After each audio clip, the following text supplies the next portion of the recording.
An0maly, welcome to the podcast. Thanks for having me. Appreciate you, my friend. How you doing, brother? Excellent, man. Good to catch up with you and good to see you. It's been a while. Yes, sir. So I discovered you probably at the height of the lockdown, and you were like a beacon of light because you were one of the only people making sense at the time. You're a rapper, a political analyst, and if you could just really quickly or introduce yourself to anybody who doesn't know you. Yeah, so my name's An0maly. I'm a hip hop artist, a news analyst. I started doing hip hop since I was 18, 19 years old, and I always kind of rapped political. And I won't bore your audience too much, but labels were not really thrilled at that at the time, and I guess I wasn't really fully aware how everything works, so I wasn't getting what they were like asking me to do or what I wouldn't do. Like they would always say, "Don't rap about politics, like rap about women and weed," and I was like, "What? I don't get it." And then fast forward, now everything makes sense because it's such a control system. But I started talking about politics in 2016. And then 2020, I think a lot of people, whether they were left wing or right wing, they just didn't understand what was happening with the lockdowns and the vaccine rollout. So a lot of people found me through there as well. And I've been full-time news analysis for 6, 7 years now. Nice. When did you blow up?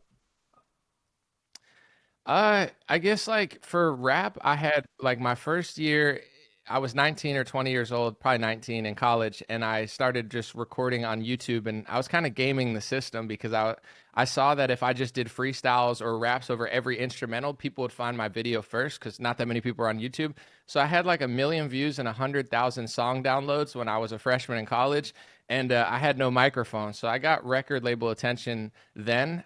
So my career wasn't like upwards, and hopefully this is relatable to people that are struggling because like it wasn't just like straight up. I was crushing. I feel like I was popular. I had record meetings.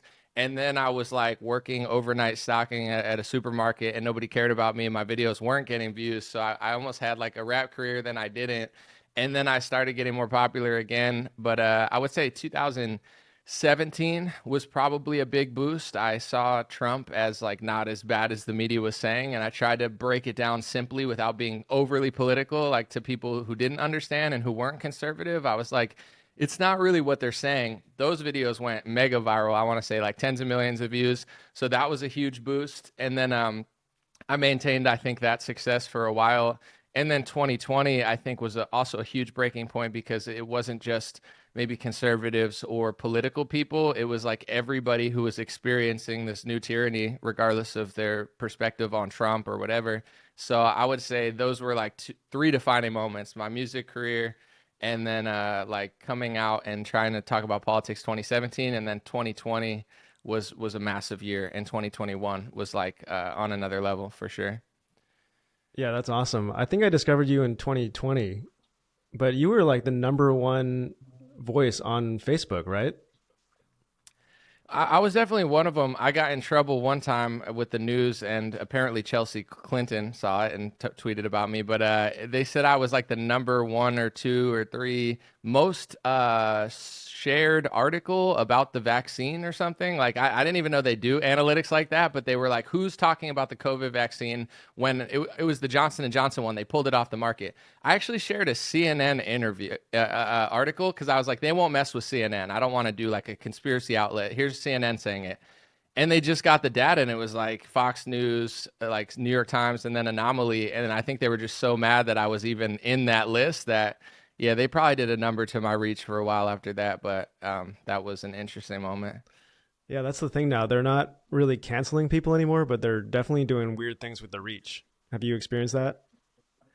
Absolutely, but I do think that well, I had my whole TikTok deleted, so I'm pretty bummed about that because it's a pretty big platform, especially among the youth, and they just axed my account and I can't get it back.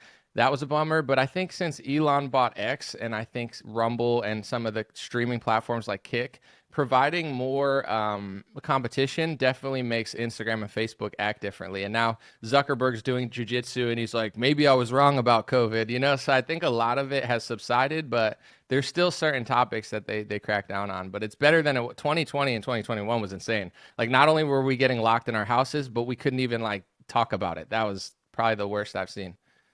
That's funny that you mentioned that Zuckerberg and some of these tech CEOs are leaning into more like free thinking, free speech, and the freedom right leaning views. Do you think that's a genuine position that they're taking, or did they see the way that like power was swinging and they tried to get ahead of it? I mean, that's for you and your audience to decide as well. I can't get into the mind of Mark Zuckerberg and stuff. I think it's a combination of both. I think the left wing, like while they maintained power, everybody was afraid of what they were doing and just fell in line. Now that they're losing power, yeah, it's easy to jump on the other side. But I do think also when I look at Bezos, like he started working out a lot and like going to Coachella, not saying he's your best friend or anything, but I do think if you stop being like Bill Gates looks like a sloppy, like leftover potato salad. Like he looks out of all the billionaires, he looks the most miserable. Where once Jeff Bezos started having fun, like it's hard to be like super far left, like psycho and have fun. And Zuckerberg started doing jujitsu and he surrounds himself by MMA fighters, which are like 95% right wing. So I'm not saying he's like your genuine best friend, but I think it's a combination of they see that the left wing power structure is losing. Also, it's less fun. And once you start taking care of yourself and really leaning into life, I think it makes you at bare minimum become like more libertarian where, you're like, wait, maybe my ideas were kind of dumb. But I don't trust any of these people. I do think it's a combo of both though. Yeah, I totally agree. It's funny how there's nothing that'll make you more conservative or right leaning than doing MMA, because it just teaches you some lessons that like, oh wow, this is how life kind of works in this domain. Like if I get punched in the face, it's kind of my fault because I wasn't protecting myself. Or like you really have to own everything, and like if you have a hole in your game, it's on you to fix it. It's very much on the individual to pull themselves up by their bootstraps, and these ideas and philosophies kind of ultimately lead you to be more right leaning. Do you see that as well? Absolutely. And I love MMA. Like, I'm a huge fan. I think it tackles the problem of quote unquote racism, as they call it, as well. Because when you see a great fighter from Africa or Uzbekistan or anywhere, it like, and they're cool, and then they get on the mic and they say something that every human can relate to, it makes you like them. Like, I've learned so much about other countries that I've never heard of in the Middle East, like, especially like Shavkat Rakhmonov. I forget exactly where he's from. It's one of the stands that's Is it Kazakhstan? underrated. I think I it think so. is.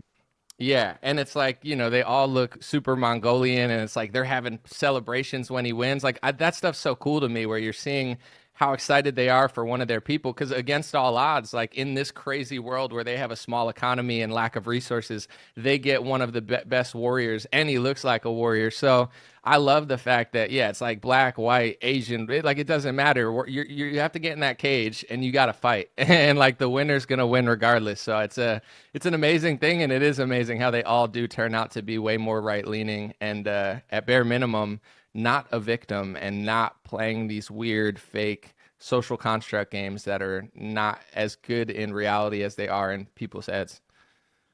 Yeah, that's one thing I really appreciate about you is you're not captured by the right or left. So many of these pundits are just like they just espouse like whatever their side is saying, and if you know one of their views, you can kind of guess all their other views on every other topic. But you're kind of hard to peg down because you've been super critical of both sides. Have you like gotten backlash because you've been super critical of Trump, and then other times you've been kind of more sympathetic to him? Has it been hard to not placate to one side or the other? It's not hard for me. I think it comes naturally, but it is hard when you lose friends and, contacts and resources and people that you respect in business because of it. So you nailed it. And I have to say, no disrespect to anybody else, because I think we all play our own individual role and we're not all supposed to be the same.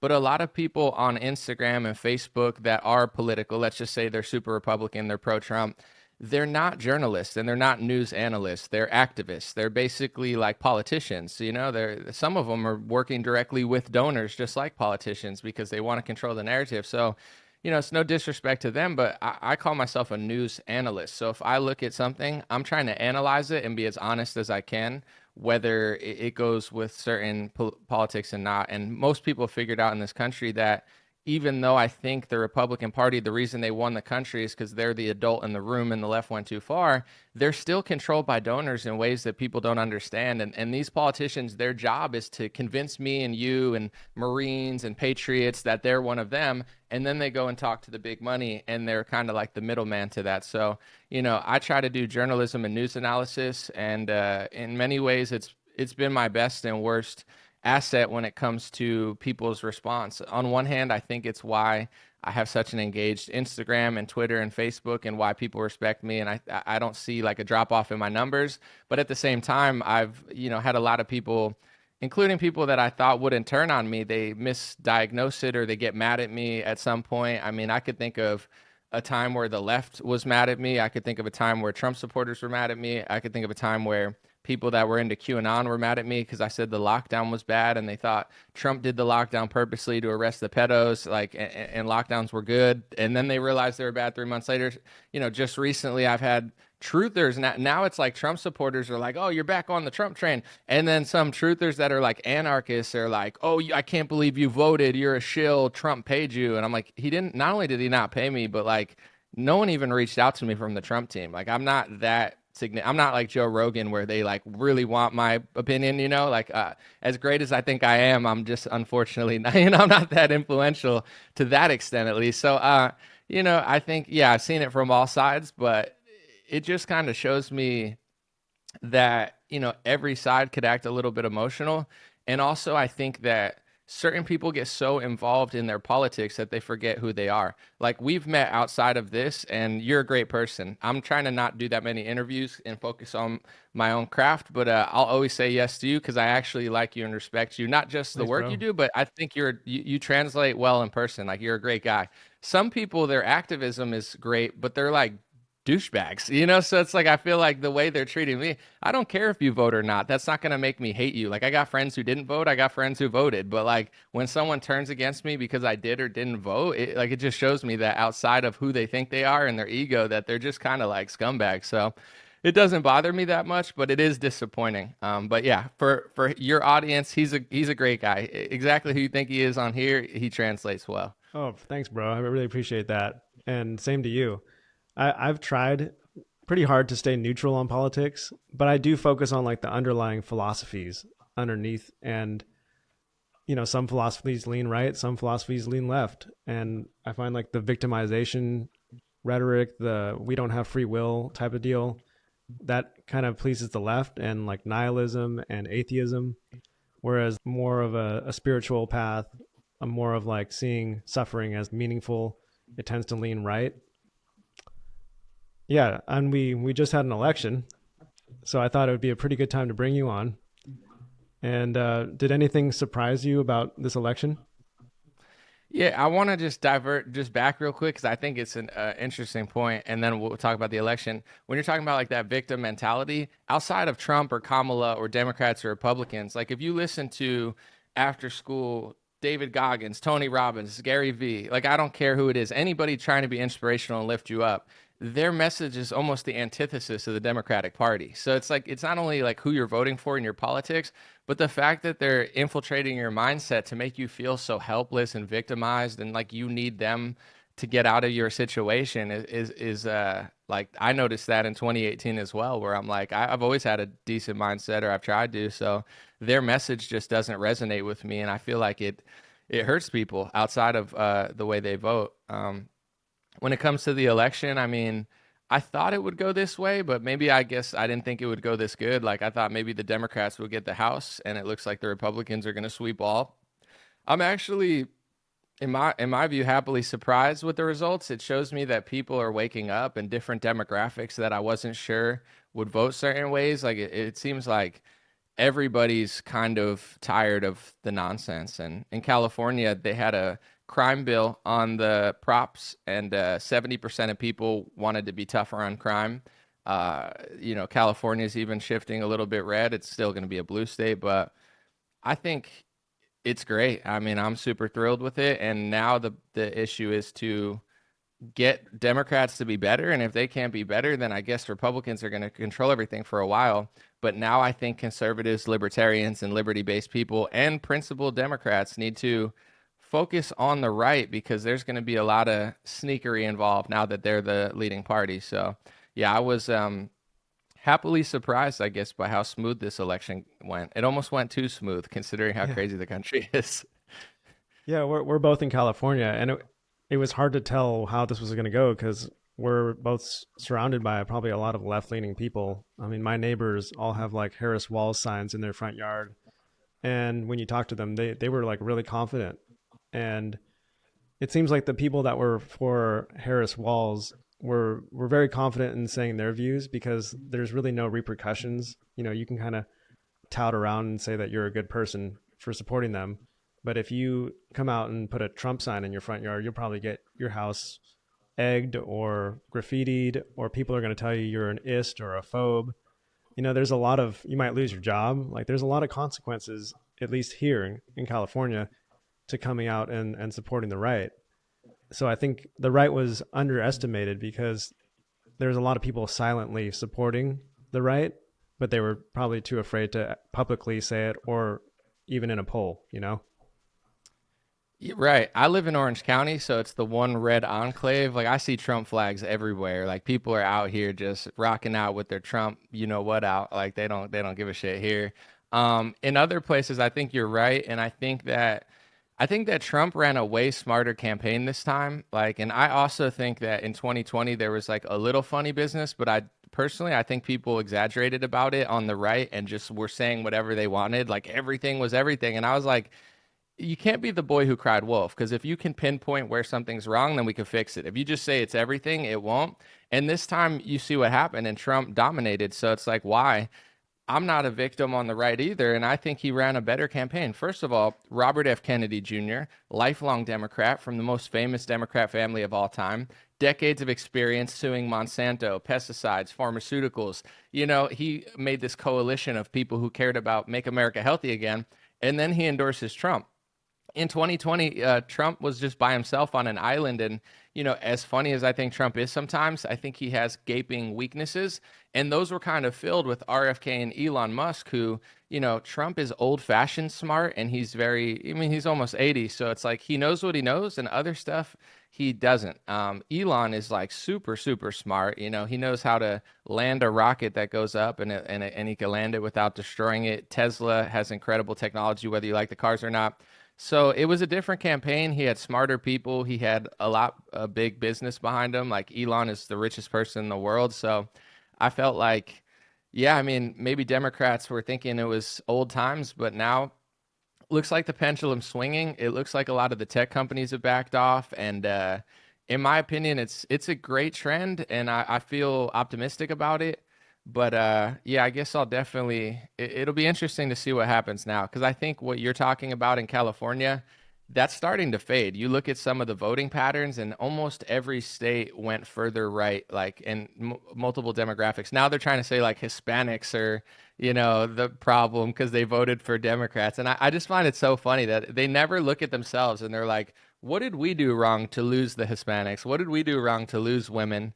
What did we do wrong? They lost, I think, one fourth, a quarter of black men voted for Trump, which is pretty big considering how the demographic usually votes. There's no self-reflection ever. They're just blaming everybody. And it's funny to me because I'm like, I think the pendulum has swung and people are not going to be afraid to show their support anymore, because that side is like on the out and out, even with the media. Like people like podcasts, Theo Vaughn, Andrew Schultz, Rogan, anyone, Tucker, Candace, like these are getting way more views than the mainstream media, which is a good thing. Yeah, well said. I'm curious to know where you think the mainstream media goes from here. Are they going to just dwindle away, you think?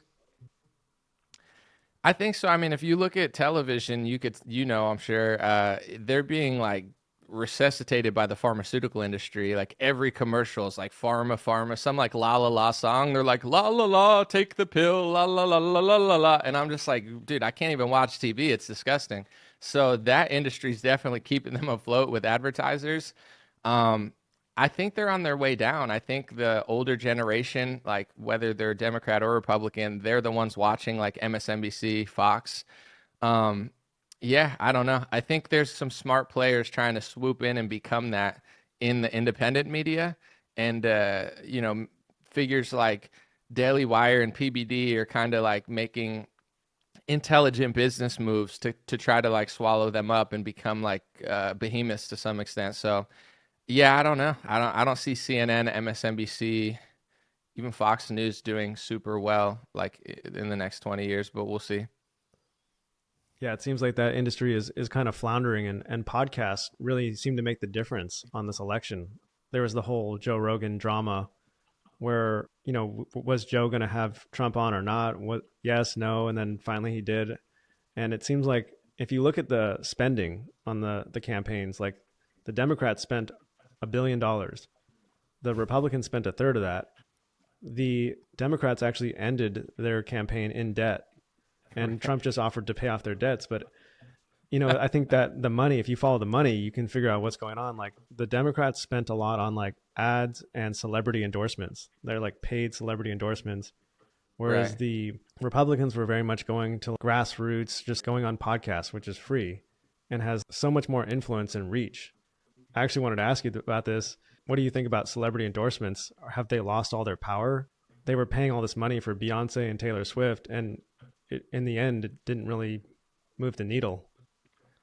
Right. I think authenticity like shines through. And I was always making this bet my whole career because I had certain meetings with certain labels and stuff. And I always thought to myself, like, I believe that people can see through things. And it was a tough bet because at the time, like, that's not actually how it worked at all. So when it comes to like Trump, whether you like him or not, so I got an ambulance going by. It's distracting me. Oh, it's all good. Um, no, it's all good.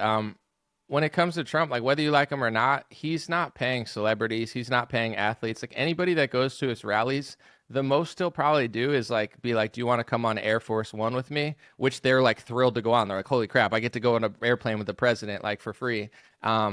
Kamala, like it just showed like she can't even offer like a free plane ride. Like nobody cares about her, so she's got to pay literally everybody around her because they're almost embarrassed. I think like to because if Trump said to me like I'd have to think about it depending what his rhetoric agenda was. But if he's like, "Hey, do you want to perform at my rally?" Like that's the opportunity of a lifetime for most entertainers, especially if you believe in them. Why does Kamala have to pay? Like everything is so inorganic that the celebrity endorsements don't hit because it doesn't seem real. Like when the celebrities seem impressive and real, then people translate. But say like Joe Rogan. Trump went on Joe Rogan and it was fascinating because he's talking in circles. Joe's asking him questions. He's just talking about buildings and whatever. And he could talk. The dude can talk for hours. Like in fact, I think he talked in circles around Joe, and Joe's like, "You didn't even answer the question." And Trump goes, "I'm doing the weave. If you don't weave in a story, people get bored." And like he's very aware of how he's doing it and why he's doing it. I don't think Kamala is capable. Joe offered her the podcast, but can she be a normal person for 3 hours? I don't think she can. So celebrity endorsements are dying, and I think the reason is because it's just so inorganic and fake that the amount of people that are swayed by that are very low. Like, Taylor Swift has a lot of fans, and I bet she has tens of millions of conservative fans, but they're not going to vote the way she says they're going to vote because she's not making any good points. I watched Eminem go on stage and endorse Biden, and his talking point, he talked for a minute before Obama came on. He looked down the whole time. He wasn't even looking at the camera. He was hiding between his, awfully hot coffee pot, mom spaghetti little like sweatshirt he had on. And then he goes, free speech is under attack. And it's like, on what planet are the Democrats the party of free speech? Like his speech was so dumb. It was laughable. So yeah, no, they're definitely losing support, and people would rather listen to Tim Dillon and like Theo Vaughn mess around than like Beyonce say something on Kamala Harris's stage, which is awesome. Yeah, I think one of the biggest mistakes that the Democrats have made over the last couple of years is they don't know when they go too far. I think it's really obvious when the right goes too far. We have very common language to call it out. Like we call them a racist, a transphobe, a homophobe, all the ists and all those labels that label you as like a hateful person. Those are thrown at right wing people constantly. And right wing people often look at Democrats and they use like slippery slope arguments because their ideas often lead to like radical things, and they so it's a slippery slope. If you do this, it'll lead to this. So I often see those two themes being levied back and forth. But yeah, I'm curious to know, where does the left go too far? Yeah, I mean, in a lot of ways, with the isms and the ists, like anti-Semitic, racist, sexist, xenophobic, climate denier, conspiracy theorist, anti-vaxxer, I've got them all down because they're all used against mostly right-wing people. To me, I stopped using those words because to me, it's like when someone says someone's a racist, what it says is you're a bad person, I'm a better person, and I'm morally superior to you. But they don't have to explain why. So I'm a very thoughtful person when it comes to ethnicity, but I can if I can't explain why someone is quote unquote racist without using the word racist, then it probably means I don't really have a good talking point. Cause like it would be racist to be like that whole country, I hate everyone from there. It's like, okay, it's a little mean, you know? But then if you just want border security, it's like it doesn't even make sense that it's racist because people are coming from like 100 different countries now at the border. They're being like flown in from Asia. Like it's like open season there. So, you know, those words are just smart tools of linguistics that the left wing people have created. The left wing has gone too far. I mean, if you look at Obama, he was an impressive politician. Like he seemed genuine. He was well spoken. There's a reason he won twice. Like try to find a star in the Democratic Party like that. You can't. And also Obama, I think he ran as a Christian and he was against gay marriage the first time. Like I'm not saying he would have to do that again if he ran, but Democrats are hallucinating this new reality that's so new that they're acting like is so old. Like Bill Clinton didn't act like that. JFK didn't act like no one acts like they're acting now. And because they're such victims, because they're always pointing the finger, because they've made these new set of rules that they don't follow, they've become such unimpressive people that they're worse than most of the Republicans. And they don't realize that they weren't always that way. Like when Democrats used to win more, I think they were more impressive people. And people like myself would look at both parties and it would be tough. It's like, I don't like Mitt Romney. He's a phony. Now, I don't know about Obama, but he definitely seems more genuine. You know, like that's what they're not genuine or authentic anymore. They've ceded the authenticity to the right. And this is why I think if they don't correct themselves, they could lose for the next 20, 30 years. Joe Rogan used to be a Bernie bro. Theo Vaughn probably is more liberal. Andrew Schultz, like all these people that seem right wing, they only seem right wing because they probably are right wing now because the left is so crazy that the right allows them to be themselves. So it's like, I don't think that myself included, like I was a registered Democrat at one point. So it's like, I think outside of policy and extreme things that they're thinking, they've completely lost the authenticity battle and they seem like incapable of learning a lesson. Like I don't know where they think they're going with this, but it was not this way. Even Obama could sit in interviews and seem like a genuine person. Now, I don't think they have a single person in their whole party that can sound genuine. I think Tulsi Gabbard was my favorite Democrat a couple years ago, and she endorsed Trump. RFK was my favorite Democrat. He endorsed Trump. So they've lost all their stars and all their genuine people. Yeah, it's crazy. Like anybody who hasn't fallen in line, they've been very quick to weaponize shame and guilt and kick him out of the party. And it's like you've gotten to the point where you've kicked out anybody who can kind of like think for themselves. Anybody who's a free thinker who kind of stands out a little bit has just been eliminated. And what you have left is this party that wants everybody to conform to this very strict ideology. And it's a lot of just shame and guilt and finger wagging. And that's less and less appealing to people. And I think the right has been very smart in welcoming anybody who's been canceled or kicked out, wrapping their arms around them. It's been a place for people to go when they've been cast out. And so many people have now been cast out. It's gotten so much bigger. And yeah, I mean, we're talking about celebrities and politicians and people with power, but in the everyday world, there are so many people who don't feel like they have enough power to speak up. They work for a corporation that is maybe going down this woke route, and they're looking at their options and they feel like there's no benefit to speaking up, so they just stay quiet. If you speak your mind, you're going to lose your family. You could lose your job, your house, your all your finances.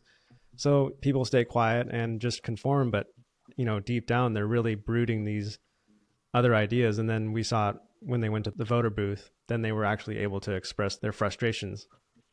Right. Yeah, and what you're saying about losing your family, losing your job, all those things, like as bad as Republicans can be, and even during COVID, I think they made a tremendous amount of corrupt mistakes, if you can even call them mistakes. The Democrats took it further where they said, if you don't get this injection, you can't keep your job. They pushed mandates, they pushed people out of corporations. So they took their ideology of what they always had and then they attached it to a pharmaceutical product and then pushed it even harder. Because it's like, if you like Trump, there's only so much they could do. But if it's the vaccine, now they're pushing it. Now they're like being extreme with it. And I think a lot of people woke up through that. Even Joe Rogan, like I remember when they were going at him, he had a bunch of like mainstream media, intelligence community, Democrat style people on a show, like vaccine experts and stuff. Like it's not like he only had the other side on. He had those people on. Nobody cared though because they're just like lame. But then he had on Dr. Robert Malone and Peter McCullough. And I remember watching and listening to Joe those 2 weeks. Like he had on both sides. He literally showed both sides of the argument. Republicans and truthers and people that are into pharma stuff, like 99% of them, all they were doing was showering Joe Rogan with praise. Even though he had a bunch of shills on and a bunch of pharmaceutical people on, they were happy he showed the other side. Democrats, they completely ignored the fact that he showed both sides. They acted like he only showed the one side, and they tried to ruin the guy's life. And Joe tries so hard to be a moderate, and he tries so hard to sit in the middle. And even he endorsed Donald Trump this time because he's surrounded by Elon Musk and Dana White, who are friends with Trump. And I think it just got through to him.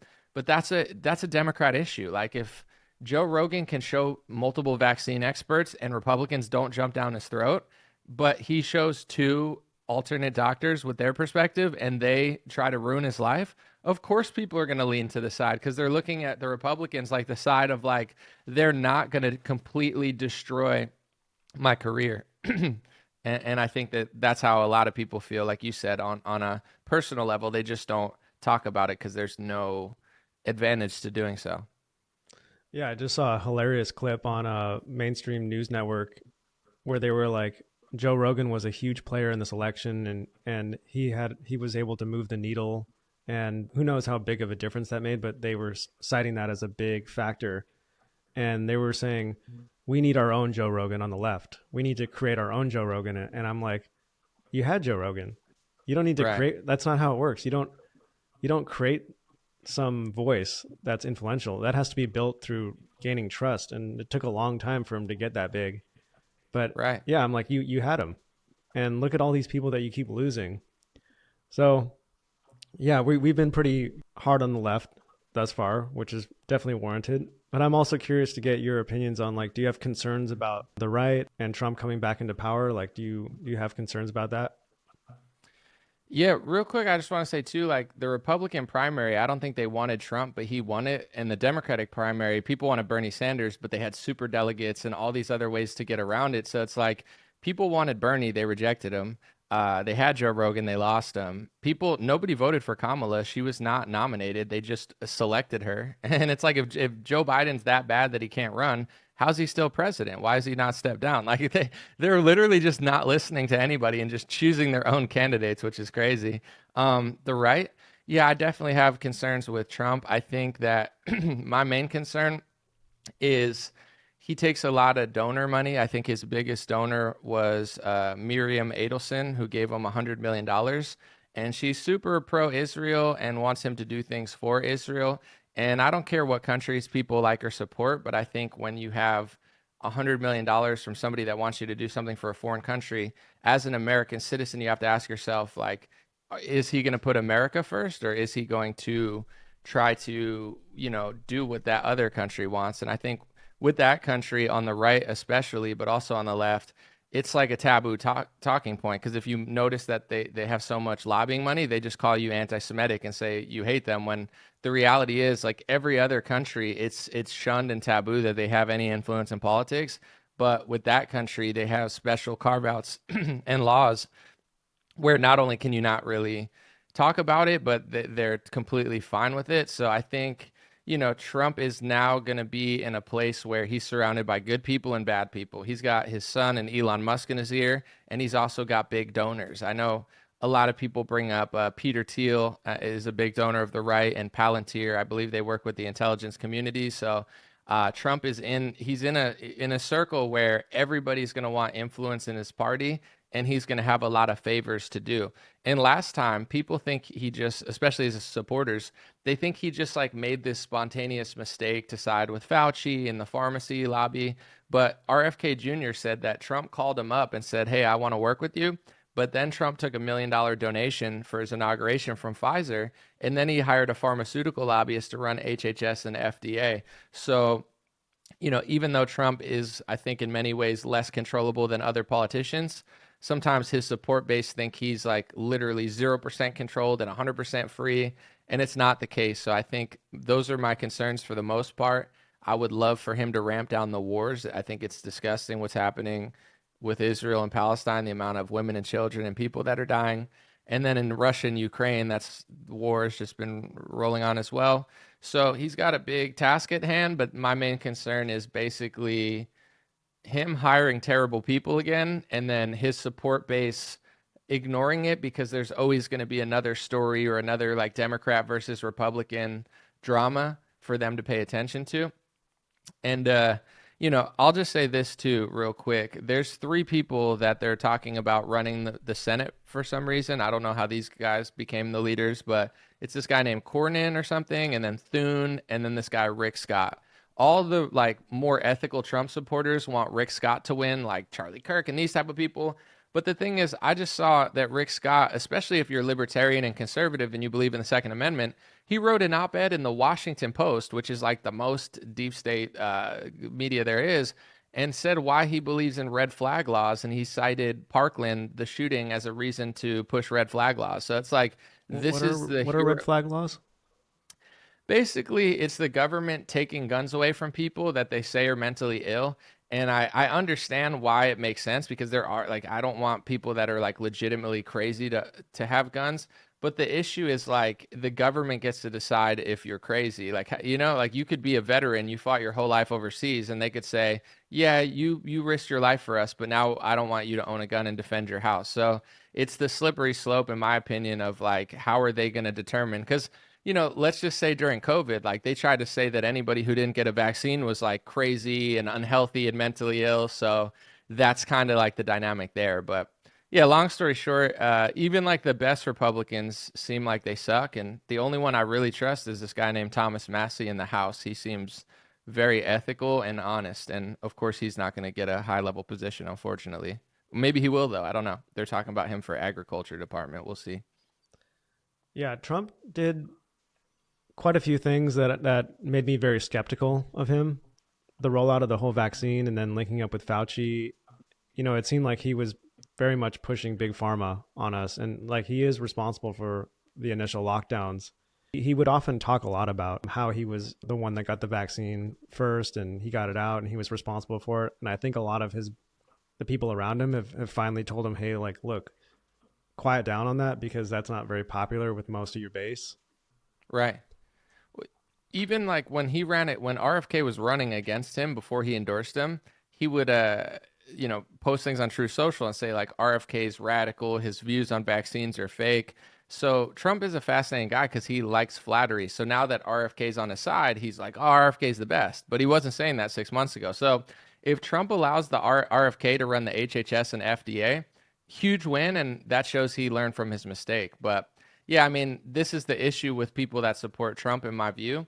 I voted for him personally, but you got to pay attention, because it's like some people just think he's like an infallible hero. And the only way they get away with this stuff is because we keep going back and forth, left and right. So like you said, I still think it's crazy that he spent 3 years saying he's the father of it. He saved hundreds of millions of lives. Like, he was pathologically lying. And I lost a lot of support from that crowd by calling it out. But am I supposed to just pretend like that's the truth because he said it? Like, I don't get where these people are coming from, but it's all good.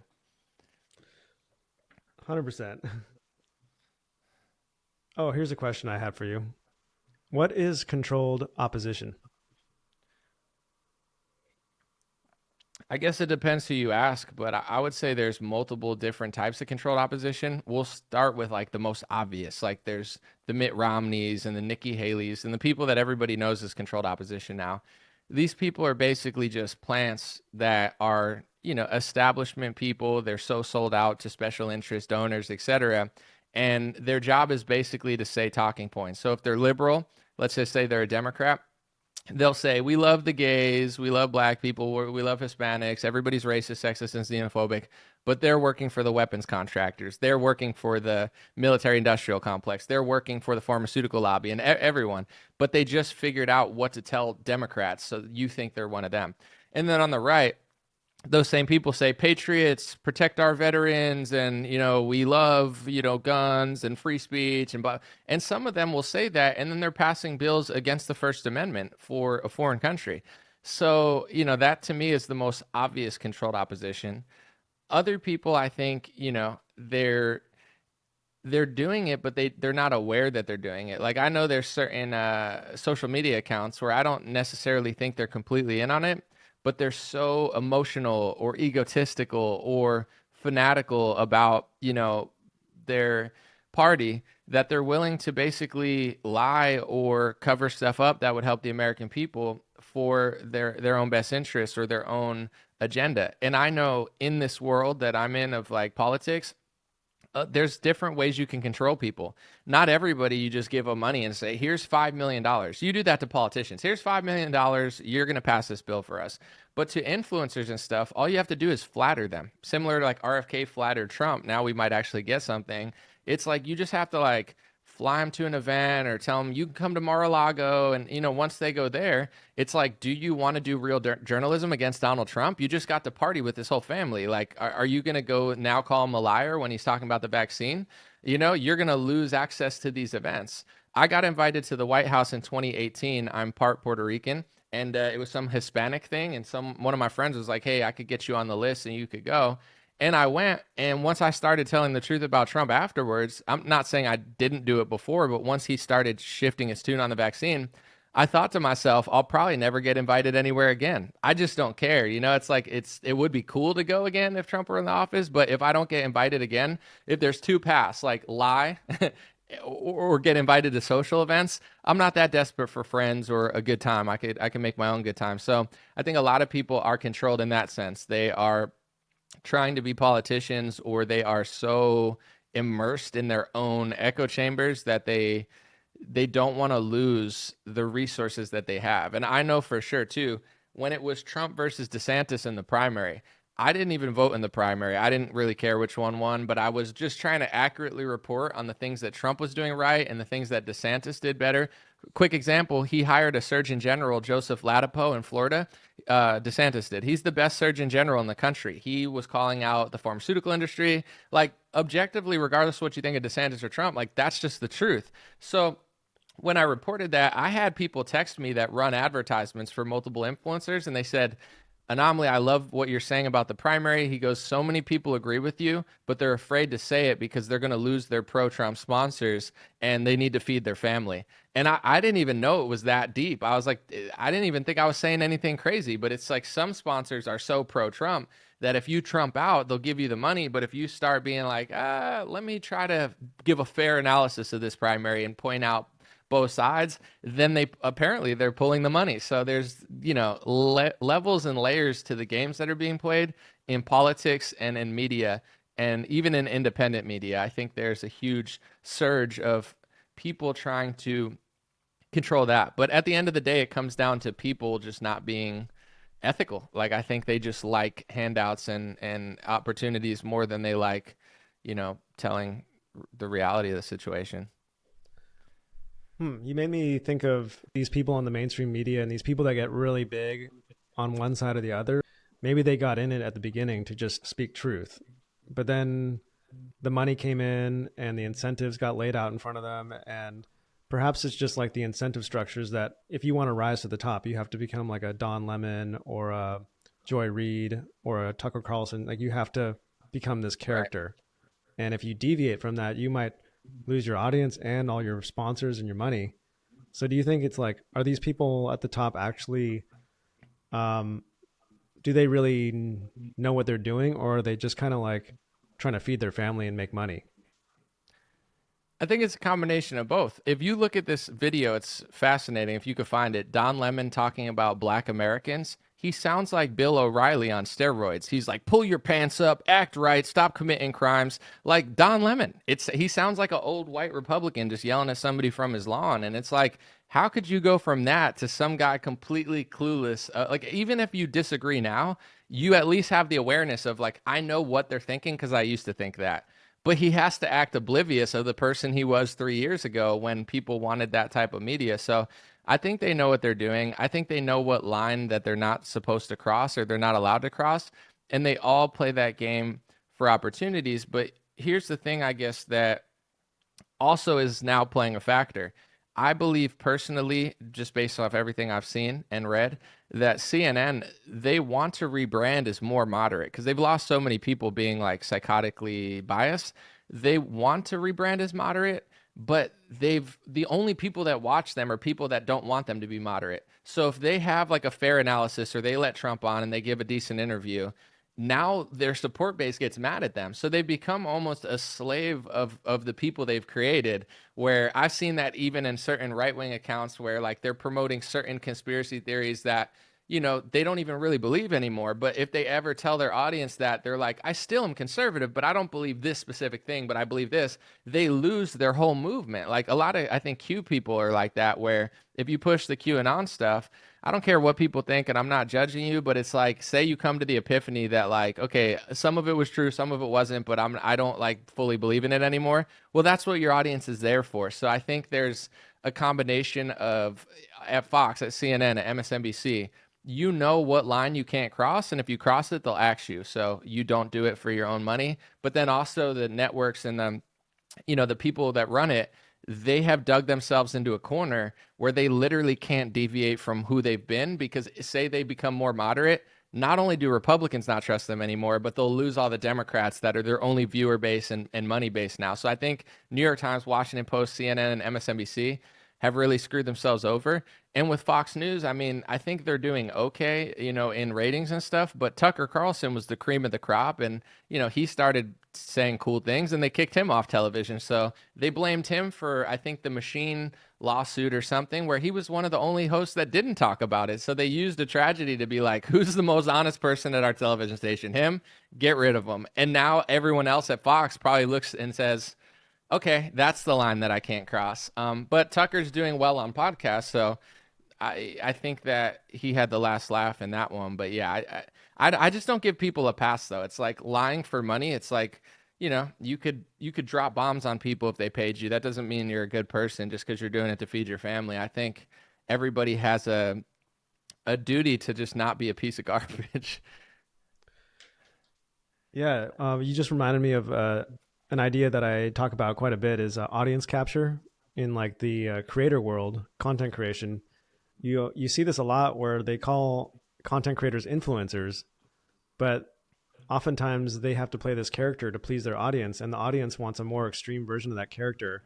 So they have to like lean farther and farther into this character of themselves, and then they get, they can't deviate from it or else they'll lose their audience. So at the end of the day, it's like, who's doing the influencing, the content creator or the audience?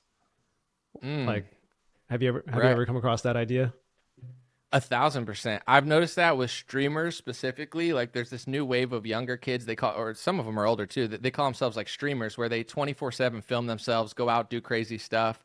I've seen a lot of them have mental breakdowns because, like, if they don't do something crazy within the day, people don't want to watch it. So they're getting in fights, they're running in front of cars, they're crashing cars, they're getting punched by bodyguards. And it's not random. It's like if you get punched by a bodyguard, now you're viral. And these kids, they want that moment again. They want that dopamine hit. And it's like if you just act like a normal person throughout the day when you're streaming, no one cares. So they're constantly incentivized to be idiots and to get hurt or to hurt somebody else. And it's like it's kind of dark. Everything you said is right. And I notice with those kids the most, because they're not simply just trying to entertain people for an hour or two. They're trying to film themselves for 15 hours and keep an audience of like tens of thousands of people. It's a tough ask. Yeah, it's wild. They had a car show near my house, and it's usually like a lot of old people that go to this, but some young influencers showed up, these TikTokers, and they rented like a McLaren, and then they ordered In-N-Out and they smeared the In-N-Out burgers all over the car and just started throwing burgers and fries and milkshakes at the car. And everybody's like, "What's going on here?" And they were streaming it, and this behavior was unheard of before a few years ago, and now it's like it's pretty common. They're like, "Oh, they're just streaming. They're doing this for it's their followers," and people are like, "Oh, okay," but yeah, it's just weird Right. behavior. Before the internet, if you did that, you were probably like a rich kid with $1 billion on like meth. You know what I'm saying? Like that's the only excuse to like throw things around a McLaren. You're like, sorry, I was coked out of my mind with my daddy's money. Now they're purposely trashing a car just for other people's entertainment when it's an idiotic thing to do. I'm not a politician, but it's like I think you should be arrested for that. Like it's just like it's degenerate behavior. I think South Korea and some of the Asian countries are starting to like arrest streamers for just causing havoc because they're way more structured society. But it's like dude, I hate that content. It's my least favorite content because it's like you're destroying public property and things that it's just such a scummy move. And who's the audience watching this stuff being like, yeah, they're throwing hamburgers at a McLaren? It's like, bro, I'd rather watch the Kardashians on loop than watch some guy trash a McLaren with hamburgers. Like that's so dumb. Yeah, it seems like younger people are watching content all day. Are you concerned like about the younger generation? Are you seeing any trends that are concerning you? I'm concerned about myself. My screen time's too high. No, I mean definitely like it's there's pros and cons to everything, but I think that similar to how there was like a political realignment, there needs to be like a social realignment. And I'm sure you see it as well, like traditionalism, gym bro culture, fitness. These are all getting so popular. I grew up on a farm and it's really hard work, but it can be rewarding. And it's funny seeing everybody being like, I want to farm. Why? Because, it's the same reason I like to put my phone down because the best moments in life are not watching someone throw hamburgers at a McLaren. The best moments of life are time with your friends, family, or out in nature. So as extreme as internet culture gets, it's just going to push people more into like a traditionalist, healthy lifestyle. So I think we all just need to like with me, I'm like my screen time's way too high. But at the same time, I do work on my phones. But I want to get I really want to stack up some money and like I could see myself like quitting for 3 years and just being like a river raft instructor or something like that. Sounds like what I would like to do. I think a lot of us have that fantasy, but we're too scared to pull the trigger. I've got that fantasy to just leave society, grow all my own food, and just be completely off grid. But something in me is like not allowing me to do that yet. But Right. bringing it kind of back to politics, this reminded me of some of the interesting splits that we're have in our country that we're seeing as like divides. Whereas like young men and women are splitting. That was one of the biggest differences. Young boys are going much more right, and young girls are going farther and farther left, as well as like college educated versus people without a degree. That was a massive split. I'm curious to get your opinion on like this divergent trend.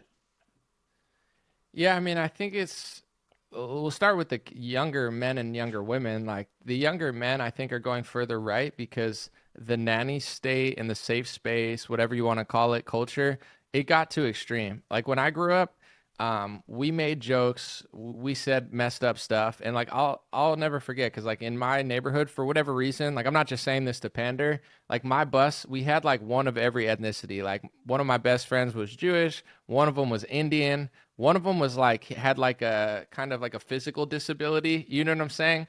Like we had like just almost the most diverse and naturally, without saying it, we would be respectful to each other because we liked each other, but we would make jokes. We would have fun. I didn't even know what the word anti-Semitic meant because my Jewish friend never called anybody that. He just was a cool guy and like didn't take things that seriously. My Indian friend like never cried racism. I don't even think I knew what the word racism meant. Like maybe once I got older, but like it was the perfect like childhood of like we all just did our own thing and we didn't have to like play this weird game.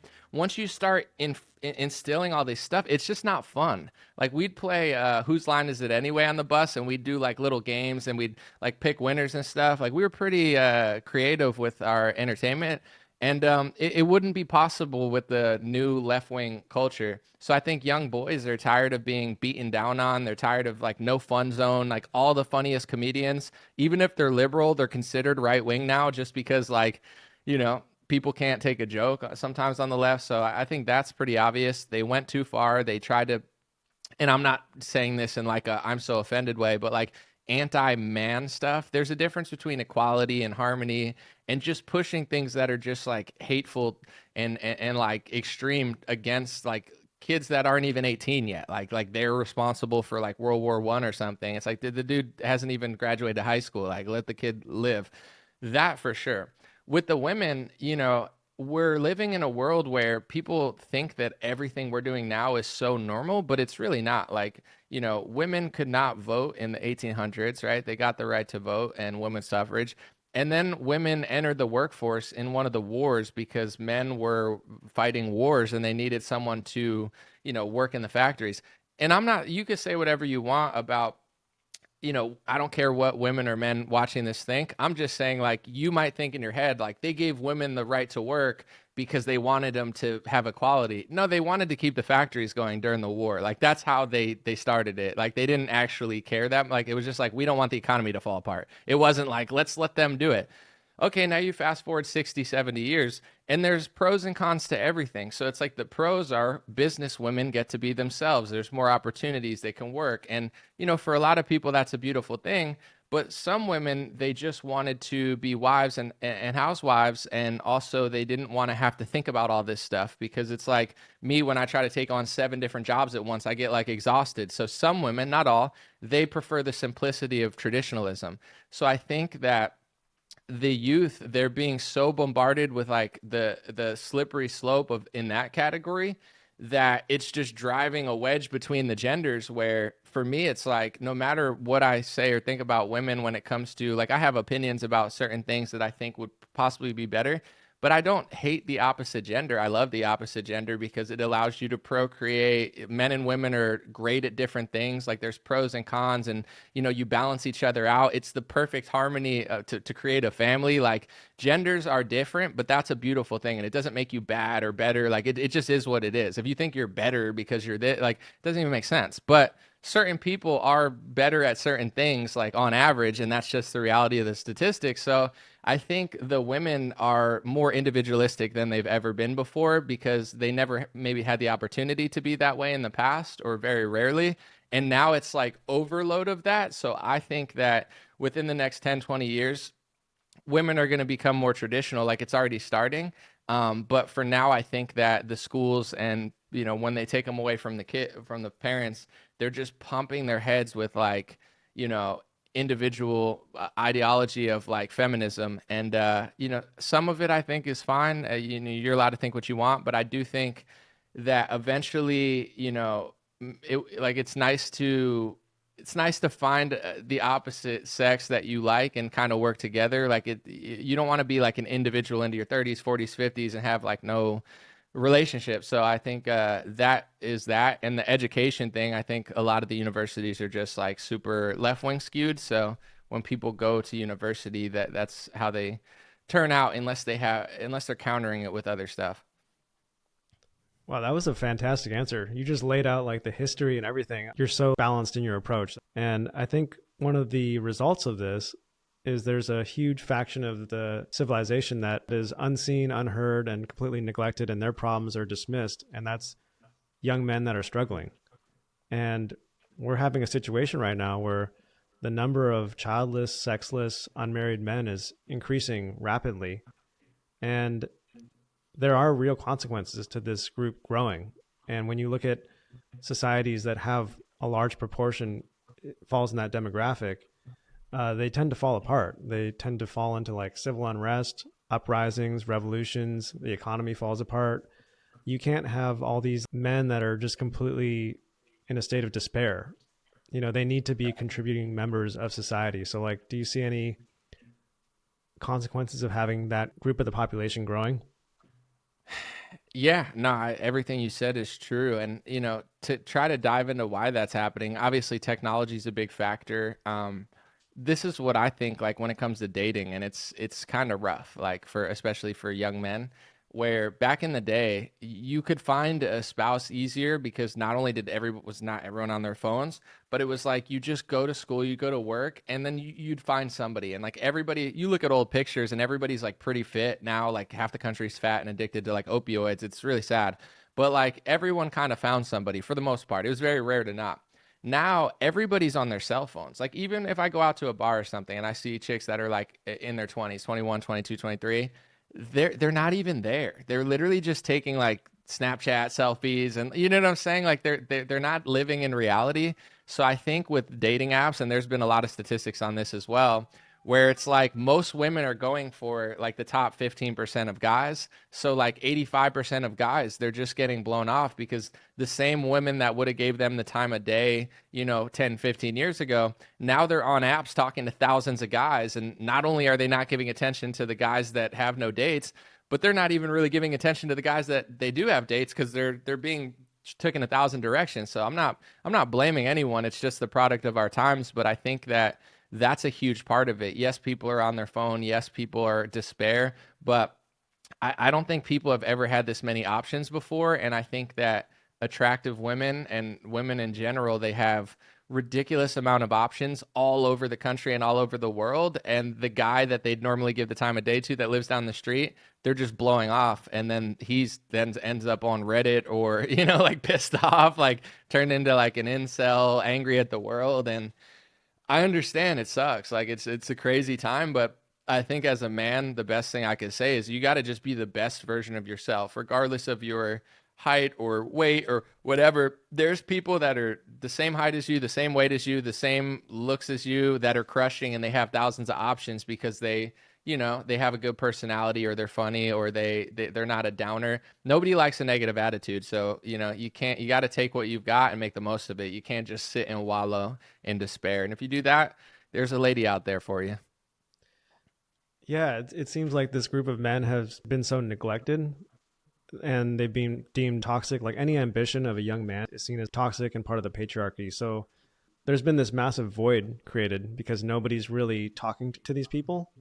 And I think some bad actors have filled that void, like Andrew Tate. He comes in with this very aggressive rhetoric, and a lot of it can be seen as mean, but a lot of it is also just like great advice for men who are like completely down. So you get the good with the bad in that. And a lot of people say Andrew Tate's horrible because he does say these like really inflammatory things, but nobody else is talking to these young men. There's very few people reaching out and trying to help them genuinely. Well, maybe Andrew Tate is not helping them genuinely. I'm sure he's using them as a means to an end as well. But yeah, I think we need to get a more balanced view of the genders, get back to like, somebody needs to reach out and there needs to be more resources and messaging that inspires young men to just be their best.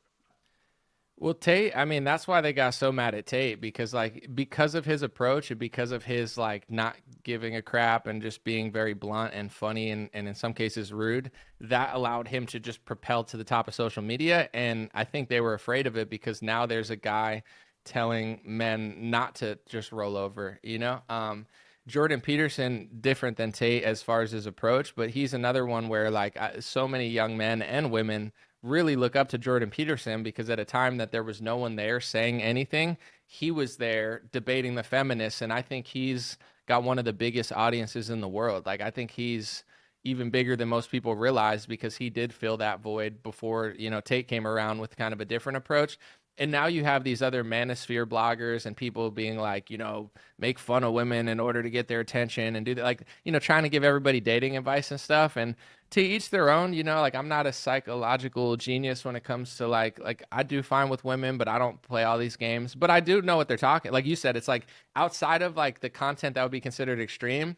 It's like when you give too much attention to a woman, most women will tell you like they don't like it, like you're doing too much, unless you're married and you've made the pact.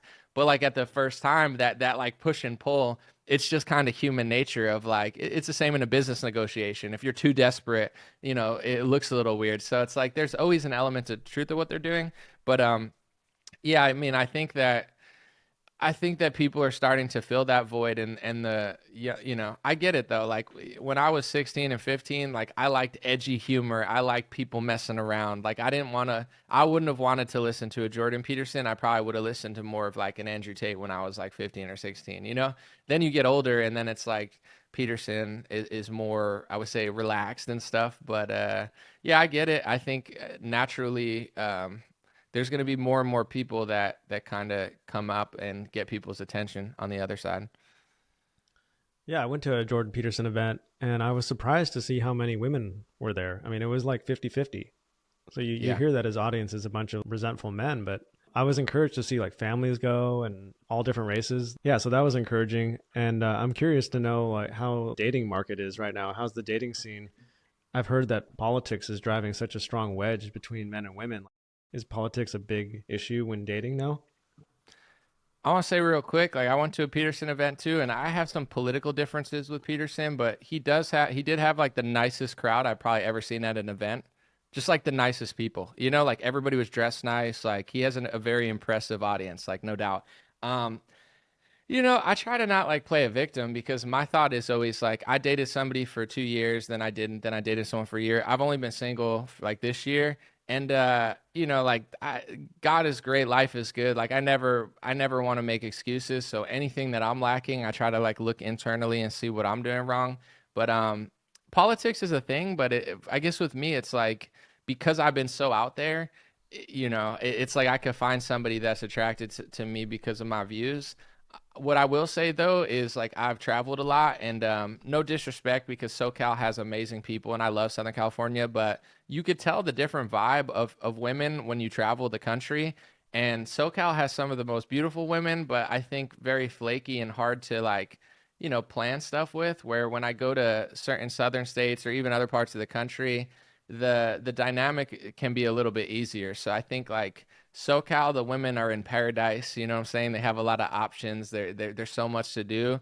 And you notice that in LA, Orange County, et cetera, a little bit more. So, I mean, I would say it's definitely different than it used to be in the sense of like, it used to be easier to like get people's attention. Because if you say you got a girl's number back in the day, like it was more real. Now, say you go on a dating app or you're talking to someone on social media, you're not the only one they're talking to. So it's like how the right dynamic to like not do too much and seem like a weirdo, but not do too little where they have 100 matches and they don't care about you that much.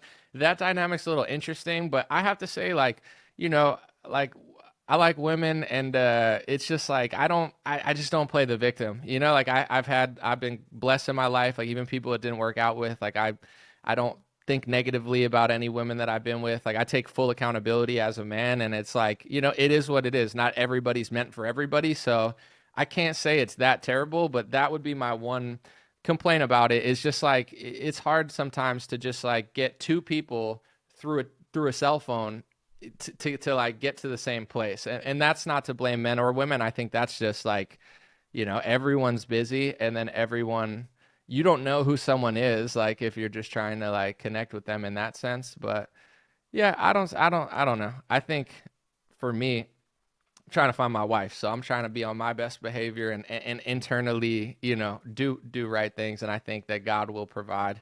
So I'm not too worried about it. That's a great attitude. I've been married for about half a year, and I do not envy my single friends. The stories they tell me, I'm just like, wow, it doesn't sound fun out there like it used to. Um, Yeah, and it's not as fun, but at the same time, it's like I don't know. It's like people that are complaining all the time about it. It's like what are you doing? Because it takes two to tango, you know. So it's like you can't do it by yourself. yeah, I love your mindset. You have a very strong faith, and I think you're the slogan on your merch or what's on your merch. It says "God bless," right? How did you recently like come across faith, or have you always had the strong faith? I was raised Catholic. I had an atheist phase. Like I thought I was so smart in middle school. I was reading Richard Dawkins, and I was like telling all my friends, "God's not real." Like I had that kind of vibe. I was that like annoying atheist who tried to like push it on everybody. And then I became more spiritual in my 20s. I read Tao Te Ching by Lao Tzu, which is a great book. It's one of my favorites, and it changed my mindset because no one told me to be grateful. Like it's so obvious to us and everybody now that's like wise, but growing up, like no one tells you how to do taxes, no one tells you to be grateful. I didn't think that way. Once I started thinking that way, a lot of things kind of came back to me, and I would say the political extremism in this country and just seeing how light and dark things could be, it made me Christian again. So I've not always been that way. I was there, I left, I came back, and it's been an interesting journey, probably like 4 years or so. But I'm not a pastor, I'm not a preacher. I have a long way to go, so I'm not trying to be like a spokesperson, representative of the whole faith. I'm not there yet, but Yeah, I love your slogan, God bless. But I'm always a little hesitant to say it to people because everybody has their own way of receiving that. To me, it's one of the highest things you can say to somebody. But everybody's got a different relationship with God, and I relate heavily to what you just said about your own like journey because I was raised Christian, and then everybody seems to go through this atheist phase, or it seems common to want to like rebel from what your parents tried to instill in you. And I think that's an important part of growing up is to have that rebellion, figure out who you are and like realize that you have free will and go out on your own. But then you realize that this atheism kind of leads to a nihilism and it's empty. And if you want to get what you want in life, you got to adopt some sort of faith or some sort of spiritual ideology that can serve you. And it begins through a like kind of a selfish way. Like I discovered The Secret because I thought, hey, this thing will maybe get me rich. If I visualize money and I visualize success, this book says that it's going to come to me. So that was very attractive as a young person who wanted to like build yourself up. But then you realize that's kind of egocentric and selfish. And then you naturally discover Eastern philosophies. And then it seems to come around full circle eventually back to Christianity. And are you noticing like a Christian revival? absolutely, massively, especially like not just of men that are coming around, but I notice women as well. Not just younger, but I think like say you're a woman and you live the life that you were talking about, nihilistic, not believing in anything, not thinking about traditionalism.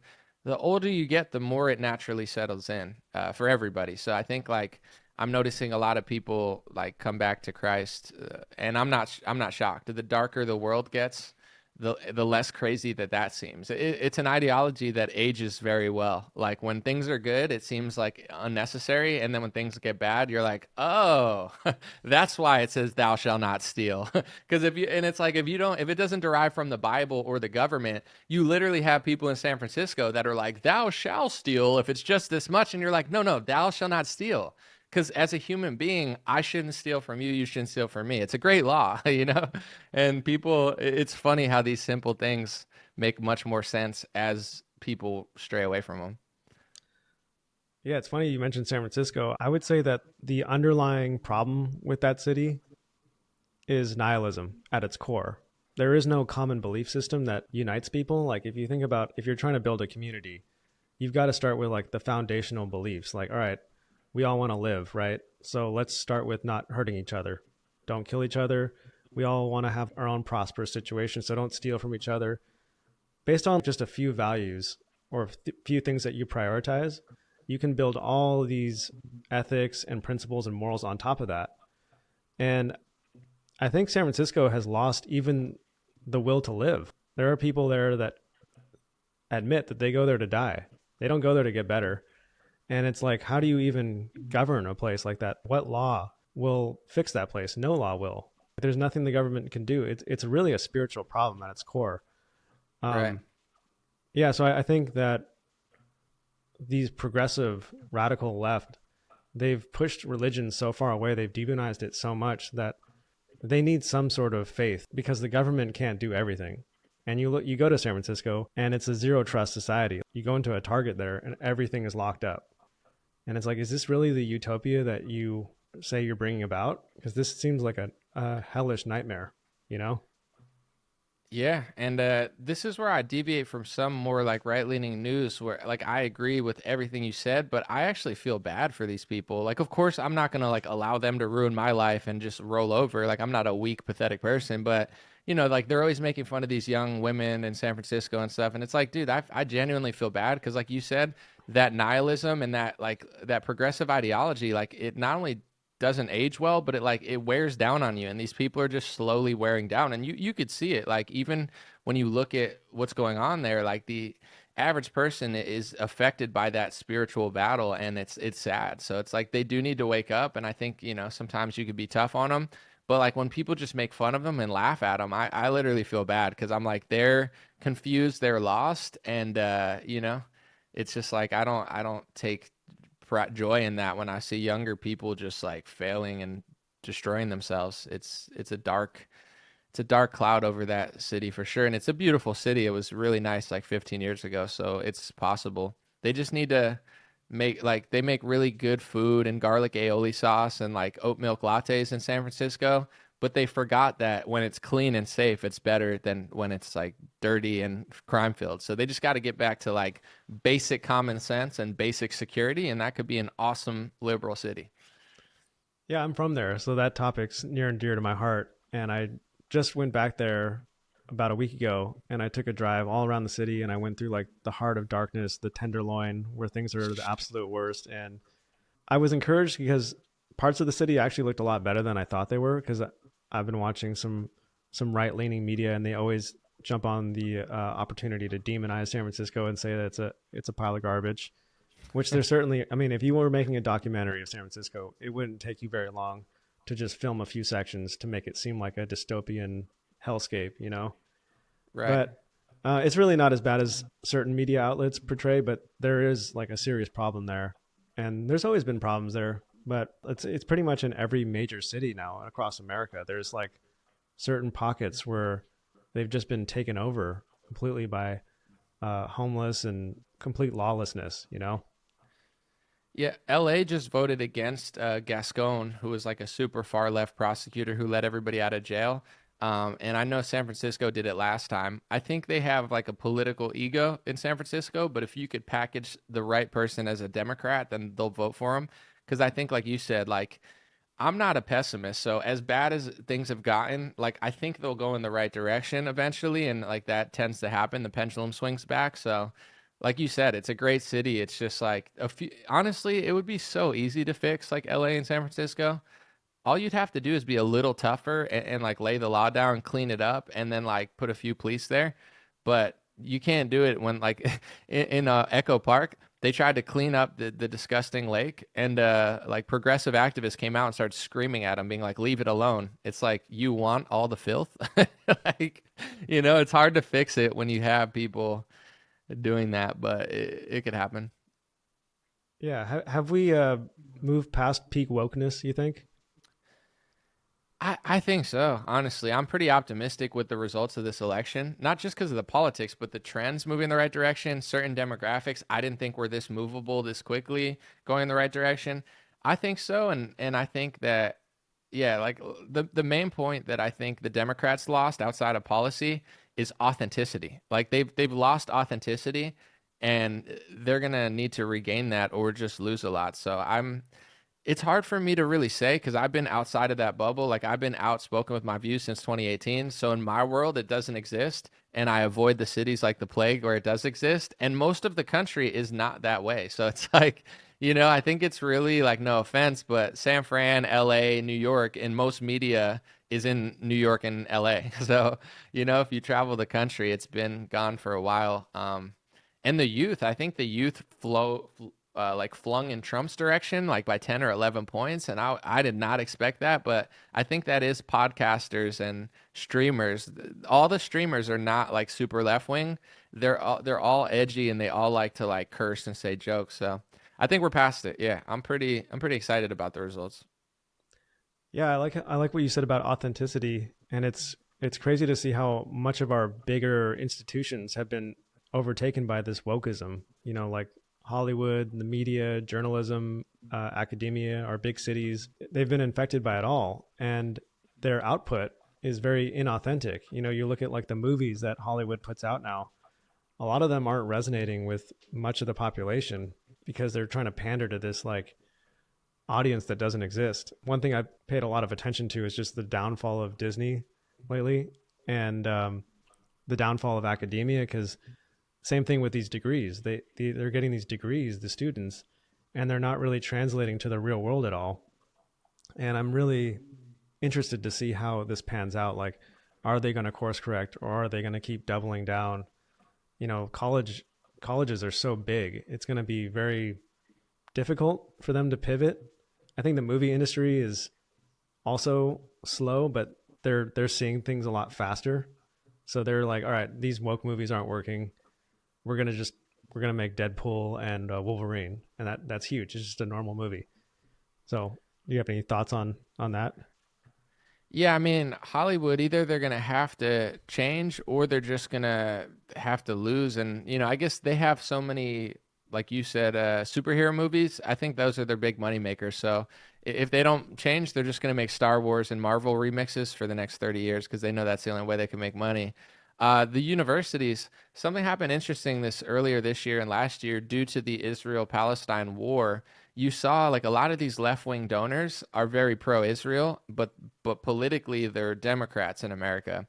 Once they realized that all these progressive kids were pro-Palestine, then they had an issue with what they were doing. So it's like there's been almost like an interesting realignment where a lot of Republicans are like, oh, these big donors, they had an awakening. Now they're pro-Trump and they're Republican. And I'm like, maybe they'll vote for Trump and support Trump for his foreign policy, but at the same time, it's like it's almost it reminds me of like CNN trying to be moderate, but they created this monster that they can't beat, so they can't. With these schools, it's like a lot of these big donors who are also pro-Israel.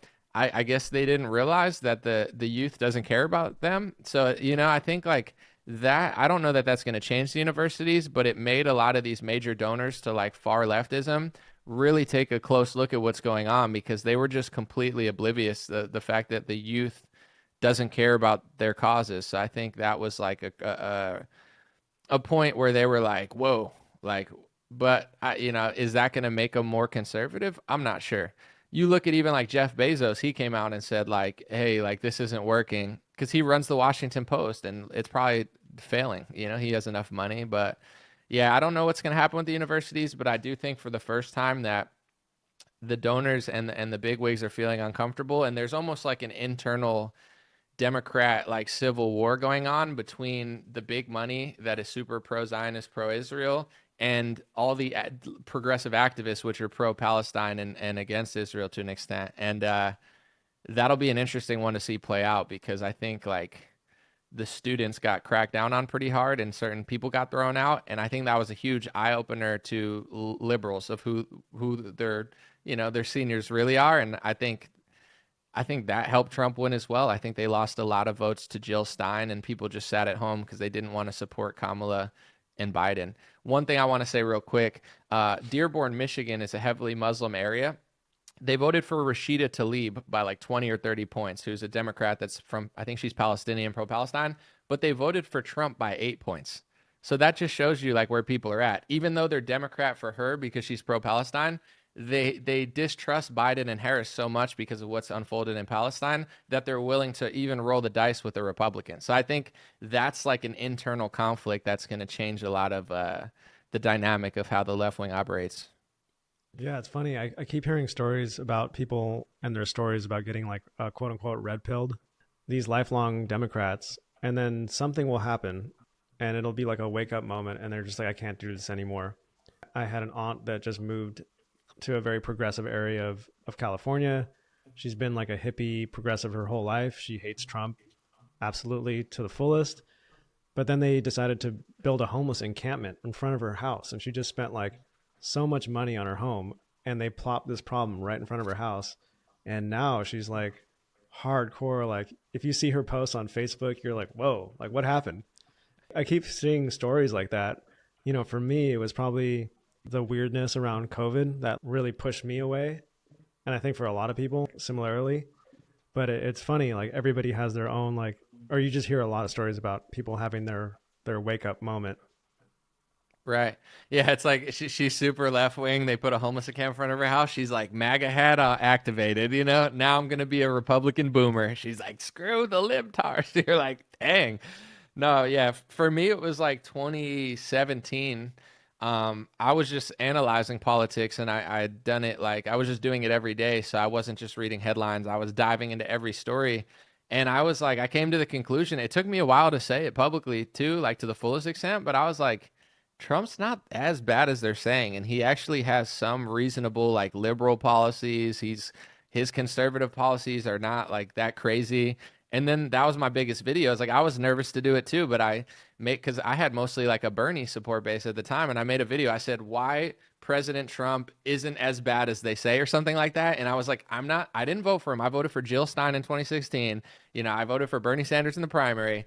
But here's why he's not that bad. And I laid it out there, and it got like 20, 30 million views. And then liberals just freaked out at me. But it's scary to come out. But everyone has their moment where if you're honest and you put ego and emotion aside, it's not to say the Republicans are your best friends, but they are the adults in the room. And this new Democrat progressive vibe it's so unlike anything the Democrats have ever done. And if they acted that way in the 90s and 2000s, they never would have won an election. So I think they really gotta they gotta do something. But I don't know what they can do. I feel like they dug themselves in too deep of a hole. But it's not my problem. So you guys deal with it.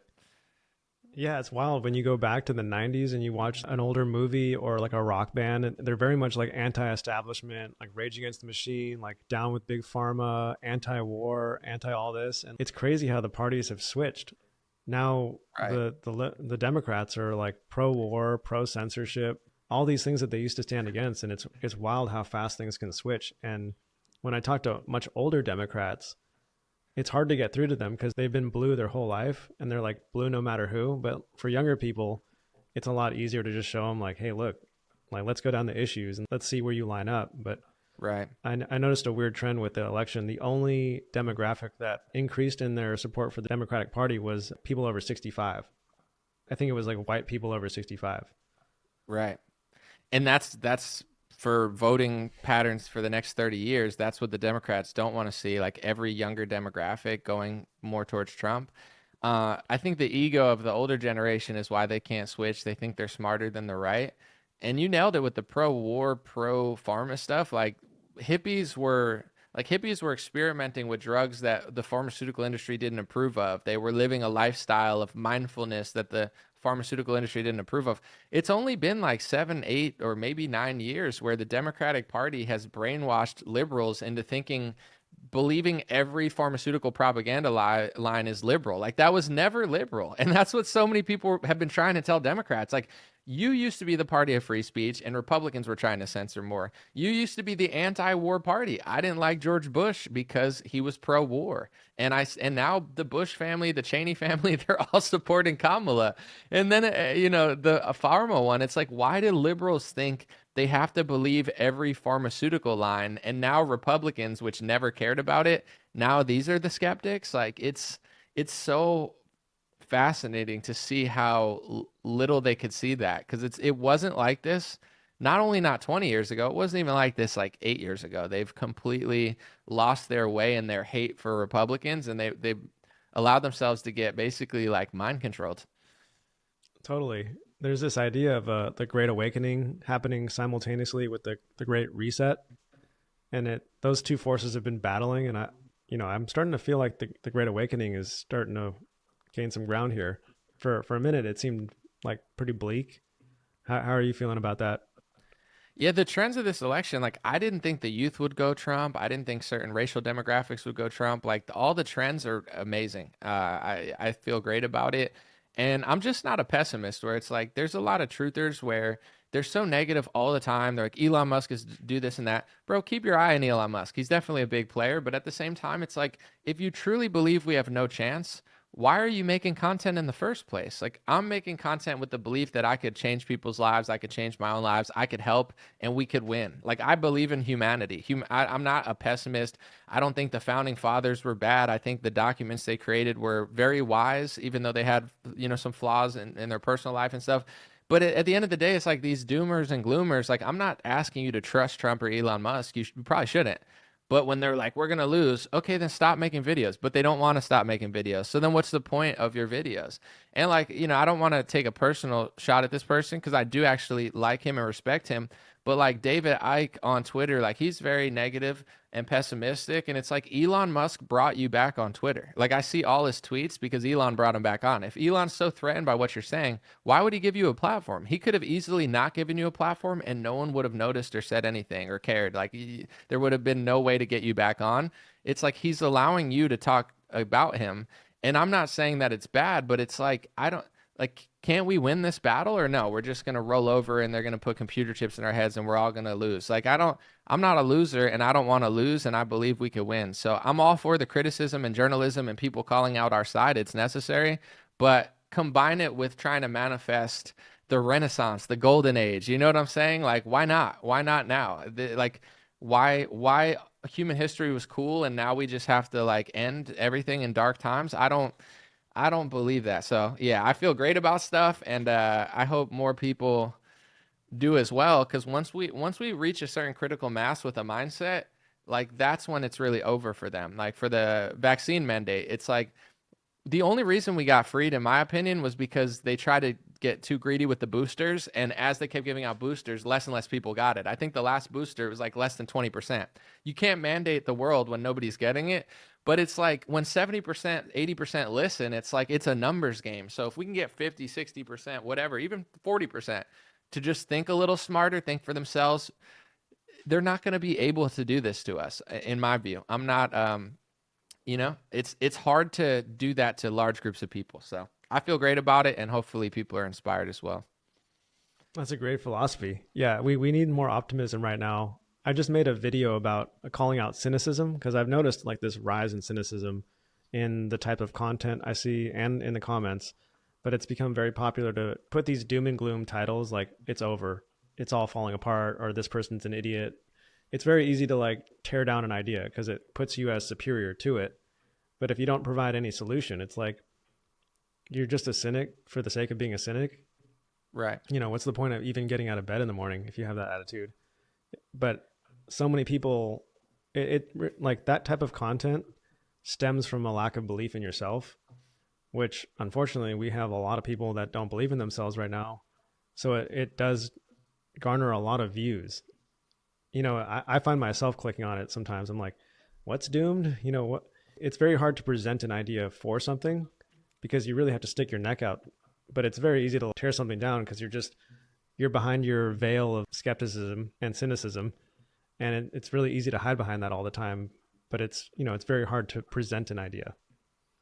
Yeah, there's a difference between being like wise and having good discernment and just being like a straight up pessimist, where I've always been an optimist, but like even with Trump, they'd be like, you're black pilled. I was like, I'm not black pilled because my whole life doesn't revolve around believing in him. Like I'm not dooming and glooming. I'm just telling the truth about him.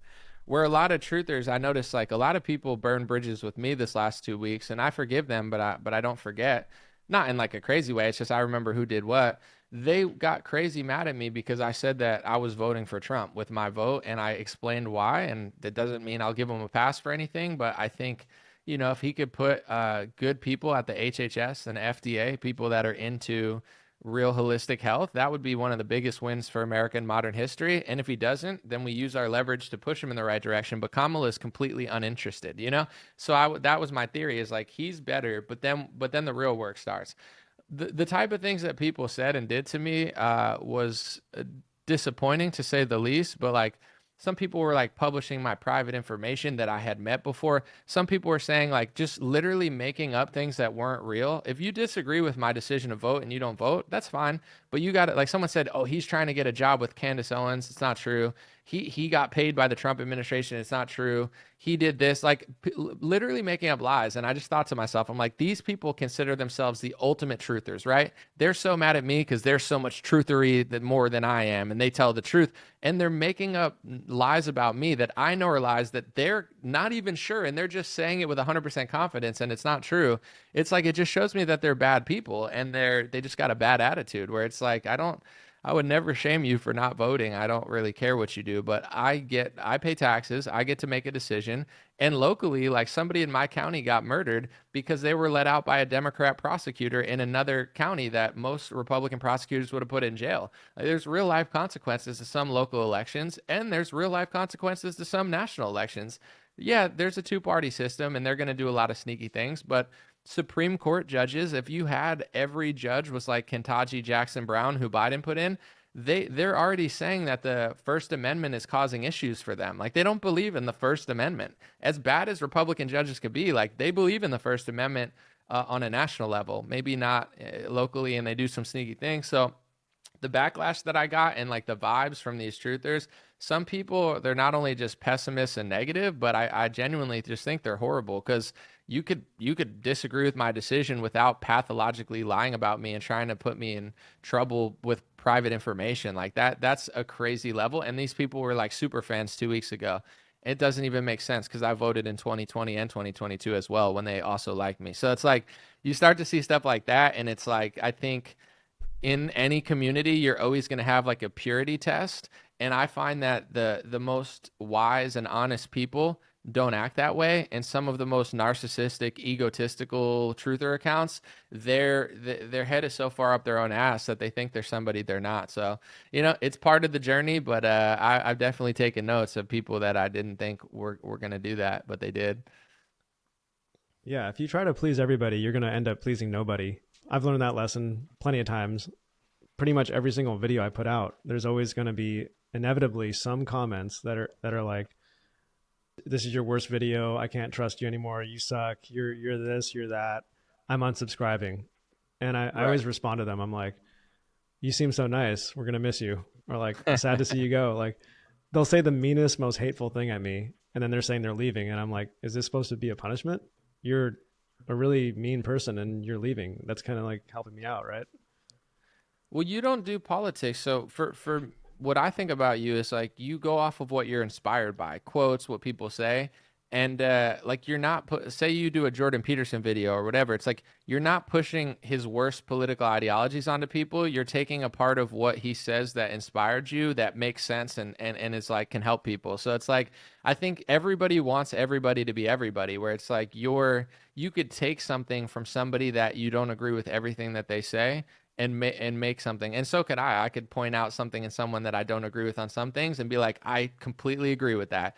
And I think like you're gonna shed a lot of people that are like crazy purists and they want you to be someone that you're not, and they want your content to be something it's not. So when they leave, like you said, it's probably for the better on both sides. Yeah, on my channel, I just cast such a wide net where I'm talking about Alan Watts to all the way to like Thomas Sowell. And Right. people are like, man, I can't believe I watched this channel. Like I got into you because of Ram Dass and Alan Watts. And then all of a sudden you post something from Jordan Peterson. I feel betrayed. And like you said, I'm just trying to explore the very best ideas that I hear or I come across that inspire me. I'm not attached to any individual person. I'm pretty good at separating the person from the message, but Right. quite a few people can't do that. Right. Alan Watts has so many interesting books and ideologies and stuff. I don't know what his political philosophy. Like he could have been a communist. I have no idea. But it's like I'm not joining his political movement. When I read quotes and listen to like moments of his. So it's like I think wise people can separate the two, but definitely online I've noticed that over the last 2 years too, is like I get why, because people don't trust anything, and politics is fake, and in some cases people are just spending too much time online. But I have noticed the ramp up of like people that they just like lash out psychotically at you when you do like one little thing, and you're like, how do you not understand that I can compliment Trump on one thing that he did good, but also say that one thing he did is a lie if it's a lie. Like I don't get how you can't get that, but the same thing you're dealing with. Like some people, they can't balance the two. Like you gotta like obsess over someone and like drool over them, or you gotta just like hate on them. Like, and that's just not who we are as people. So it's never gonna be what we're doing. Yeah, I admire your courage for putting your face out there and your voice and opinions because my channel's big, but I don't really put my face on there ever. And I'm starting this podcast and I'm finally putting my face and voice there. And I've been cautious about like putting any strong opinions out. I've just tried to stay neutral on everything, but it's like it's the time to come out, like the veil's being lifted on everything. So the truth needs to be said. And I'd love to get your advice on how do you stay sane with all these comments and things coming at you. I mean, you have a wife. I think that's good because when I was with somebody, it's easier to disconnect than when you're by yourself. You know, you tend to spend more time on the phone. So I think you having a wife will help a lot and just like balancing you. Um, I'm sure you've dealt with a lot too. Maybe not as much as me because I put my face out there and get more political. But every time something bad happens, it affects me. But then you kind of grow stronger from it. So it's like I've had articles written about me. I've had them publish my full name and try to get my YouTube channel banned, call me a conspiracy theorist. Chelsea Clinton tweeted things even crazier than that. Like people get mad at me. Like I've had all that happen, and I'm not gonna lie, like it did bother me to some extent. But then you got to look at it and be like, am I gonna roll over and quit? No. So then what's the option? You just got to deal with it. So now when things happen, like it happened last week, it disappointed me. Certain people, like how they were acting, really disappointed me and told me that like they're either mentally ill or they're like borderline demon possessed. Like I said, I don't care that you agree or disagree with me, but like it would be like if I lashed out hysterically at you and tried to publish your private information because you didn't vote or you did vote. Like I don't know how you voted, and I don't care. It doesn't matter to me. That's your decision, Like, and even if I disagreed, I would never treat somebody like that, even my worst enemy. So it's like that stuff disappoints me, but it doesn't bother me because every time something crazy happens, it gives you like a shield of armor. So that's definitely, I think, the best advice that I really can give is like just go for it. Use your wife and your family, your friends as like a detoxing period. And then also it's just like getting off the phone more. I took a 3-month break from Twitter and that was awesome. Going back is a little weird. Now I'm like immersed in it, but it's like an alternate reality that I got sucked into. And now I'm like posting there again. Taking a break from that just showed me how much people argue and how petty stuff is. But yeah, I think time off the phone, good people around you, and just knowing that everything is fleeting. Like every bad comment or the worst thing that someone said or whatever, it's only going to bother you for a limited time, and you could probably think of like 20 times that happened in the past. So I try to think that way and just keep it moving, stay physically healthy, mentally healthy. But you must get really good messages as well, too, right?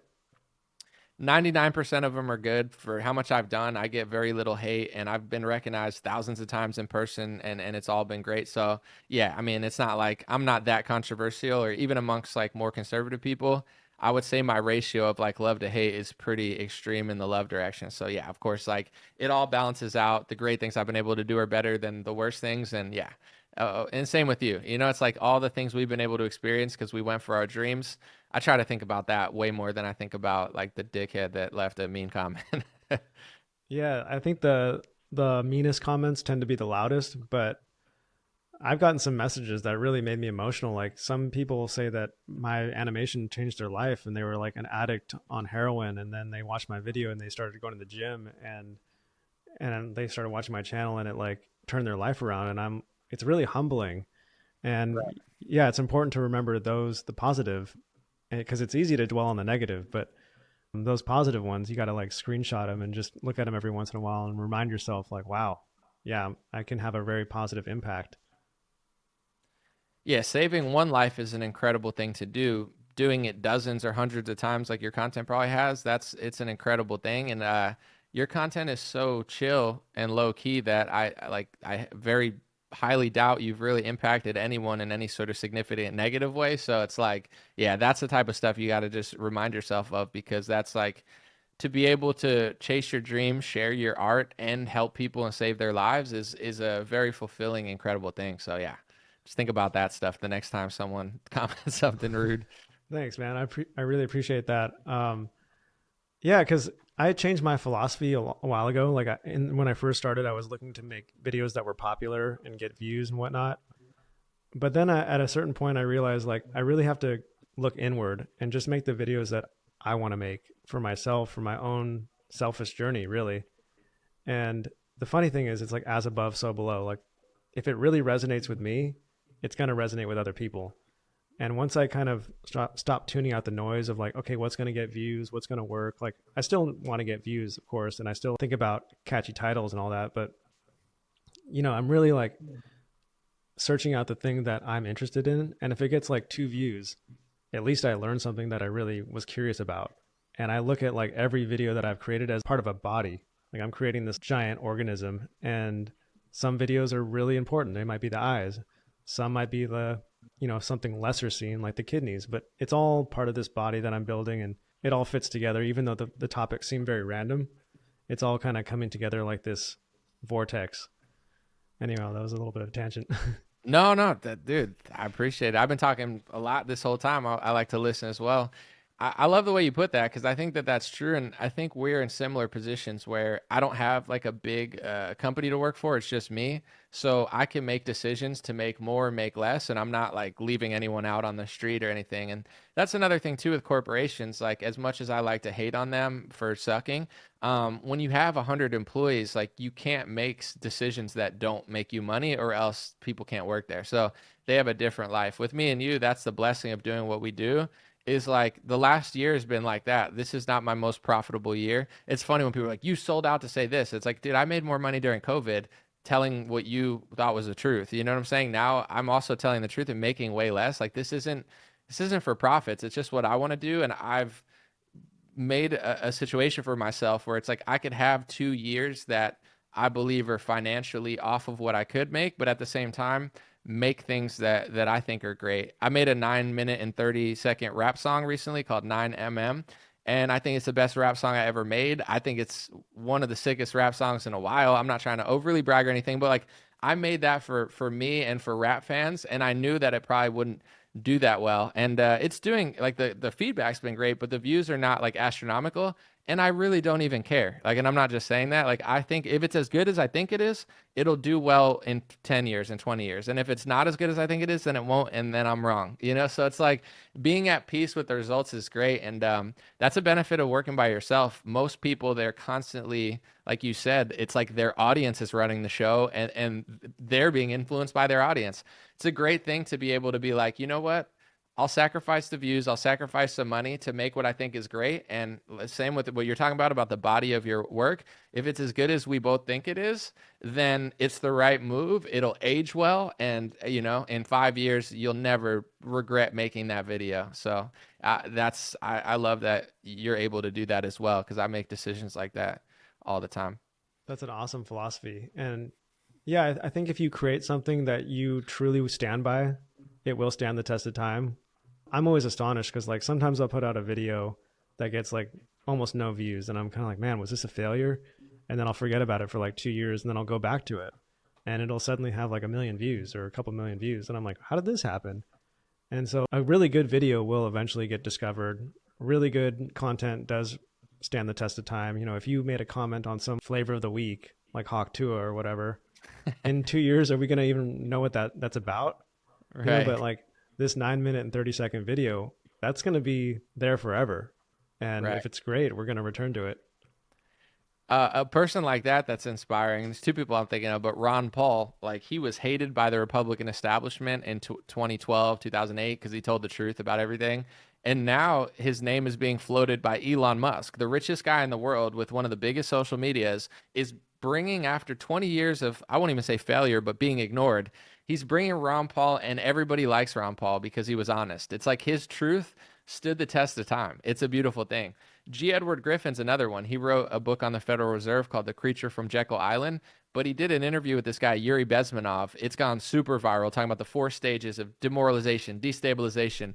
He did that interview, and I've interviewed G. Edward. He's still alive. He's 93 years old. He said because back then it was only mainstream media, he had to rent a camera, get do the crew, film it. He threw it in some vault somewhere, and nobody cared about it until like 3 years ago, and now it's like got billions of views. So it's like watching people. If what we're saying is as good or honest as we think it is, then it's gonna age well. So it's like I think about that with everything I do. It's like I want to be timeless, but not in like a artificial, like, let me make something that people care about. It's like, if it's good, it'll be like, good music is still listened to today. People know who the Bee Gees are, and ABBA and the Beatles and Rolling Stones. Like, it's not getting less popular. So with content, same thing. It's like the truth and greatness usually ages well.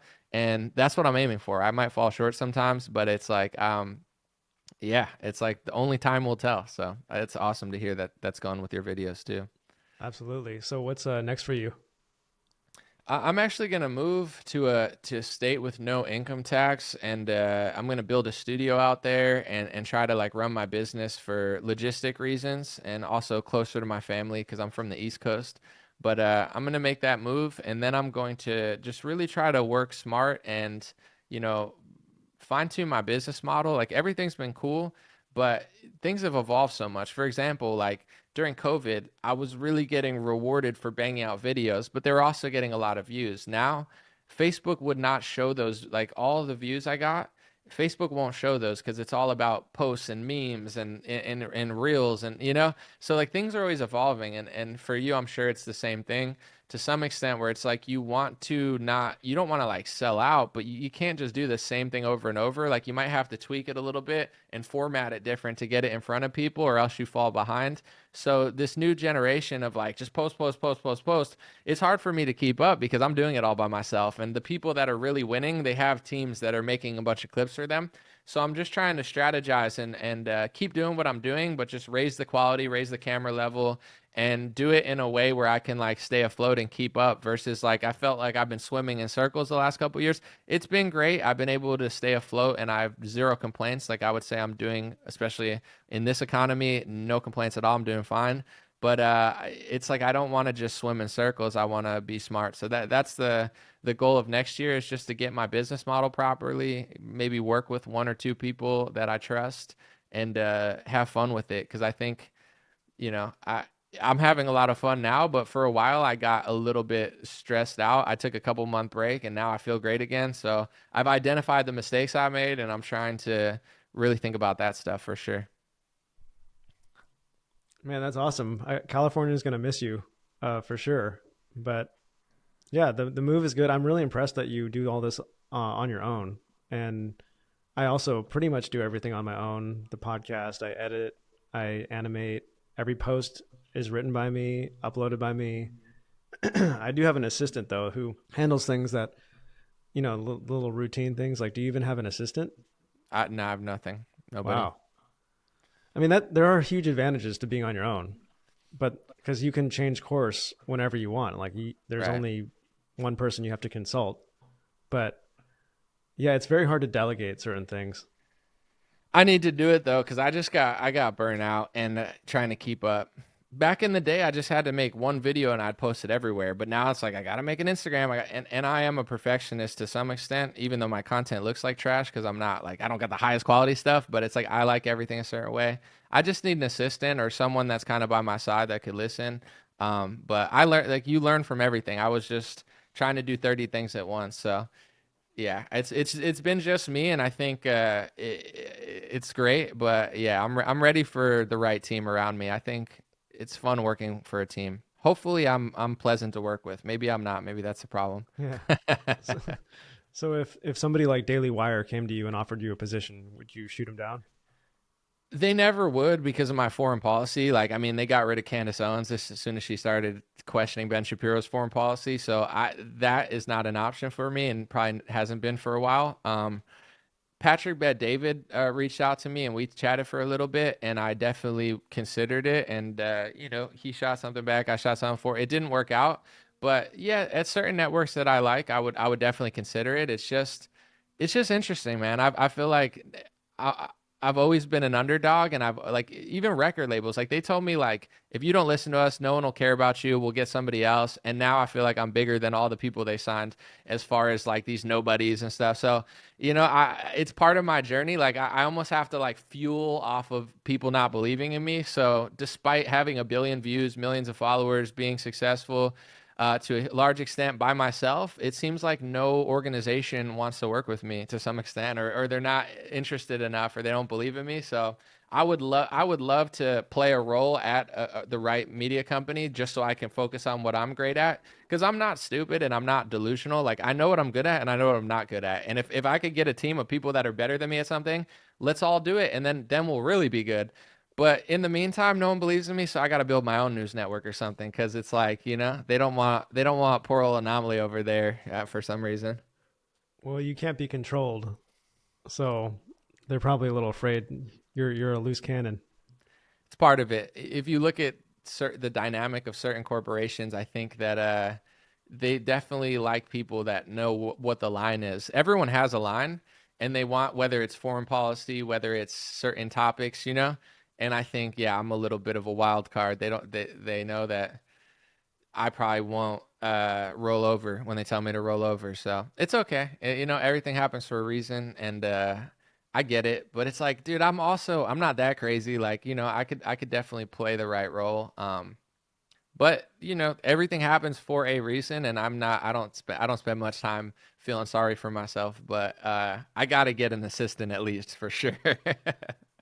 Yeah, because I could see you doing live events and expanding out into all sorts of things, retreats.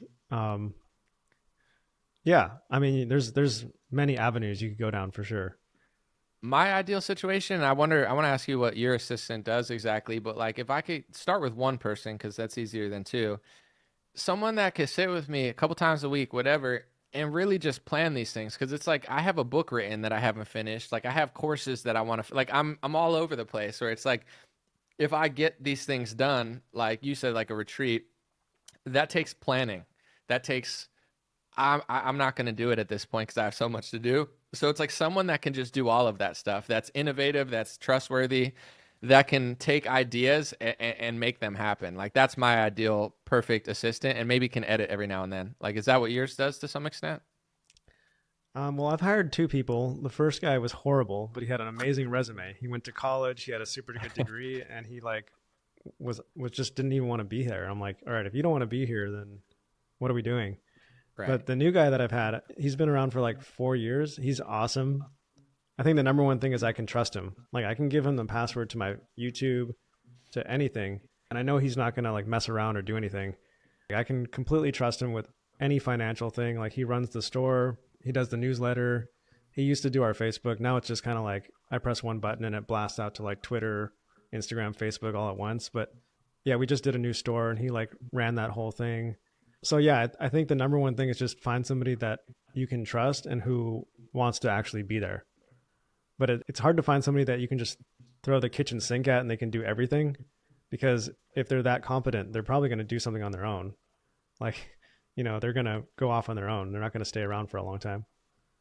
I feel like I'm talking to myself in the best way possible because anytime people ask me like, "What are you looking for?" and I'm like, "Someone I could trust." That's literally the first thing I say, and it's like everyone always thinks like, "You want an editor, you want this or that," and it's like, "No, I want someone I could trust." And if they're trustworthy, and they have a good work ethic, everything else could flow. So it's like everything you said, bro. I can't possibly like. I'm glad that that's how it worked out for you because that's exactly what I'm looking for. So thank you. Yeah, the guy I hired was my dad's former caretaker, and he was such a good caretaker that I knew I was like, this guy's like family. I could, he, and he was like too smart to be a caretaker. I'm like, man, do you want to work for me? So, yeah, it is hard to find people though, 100%.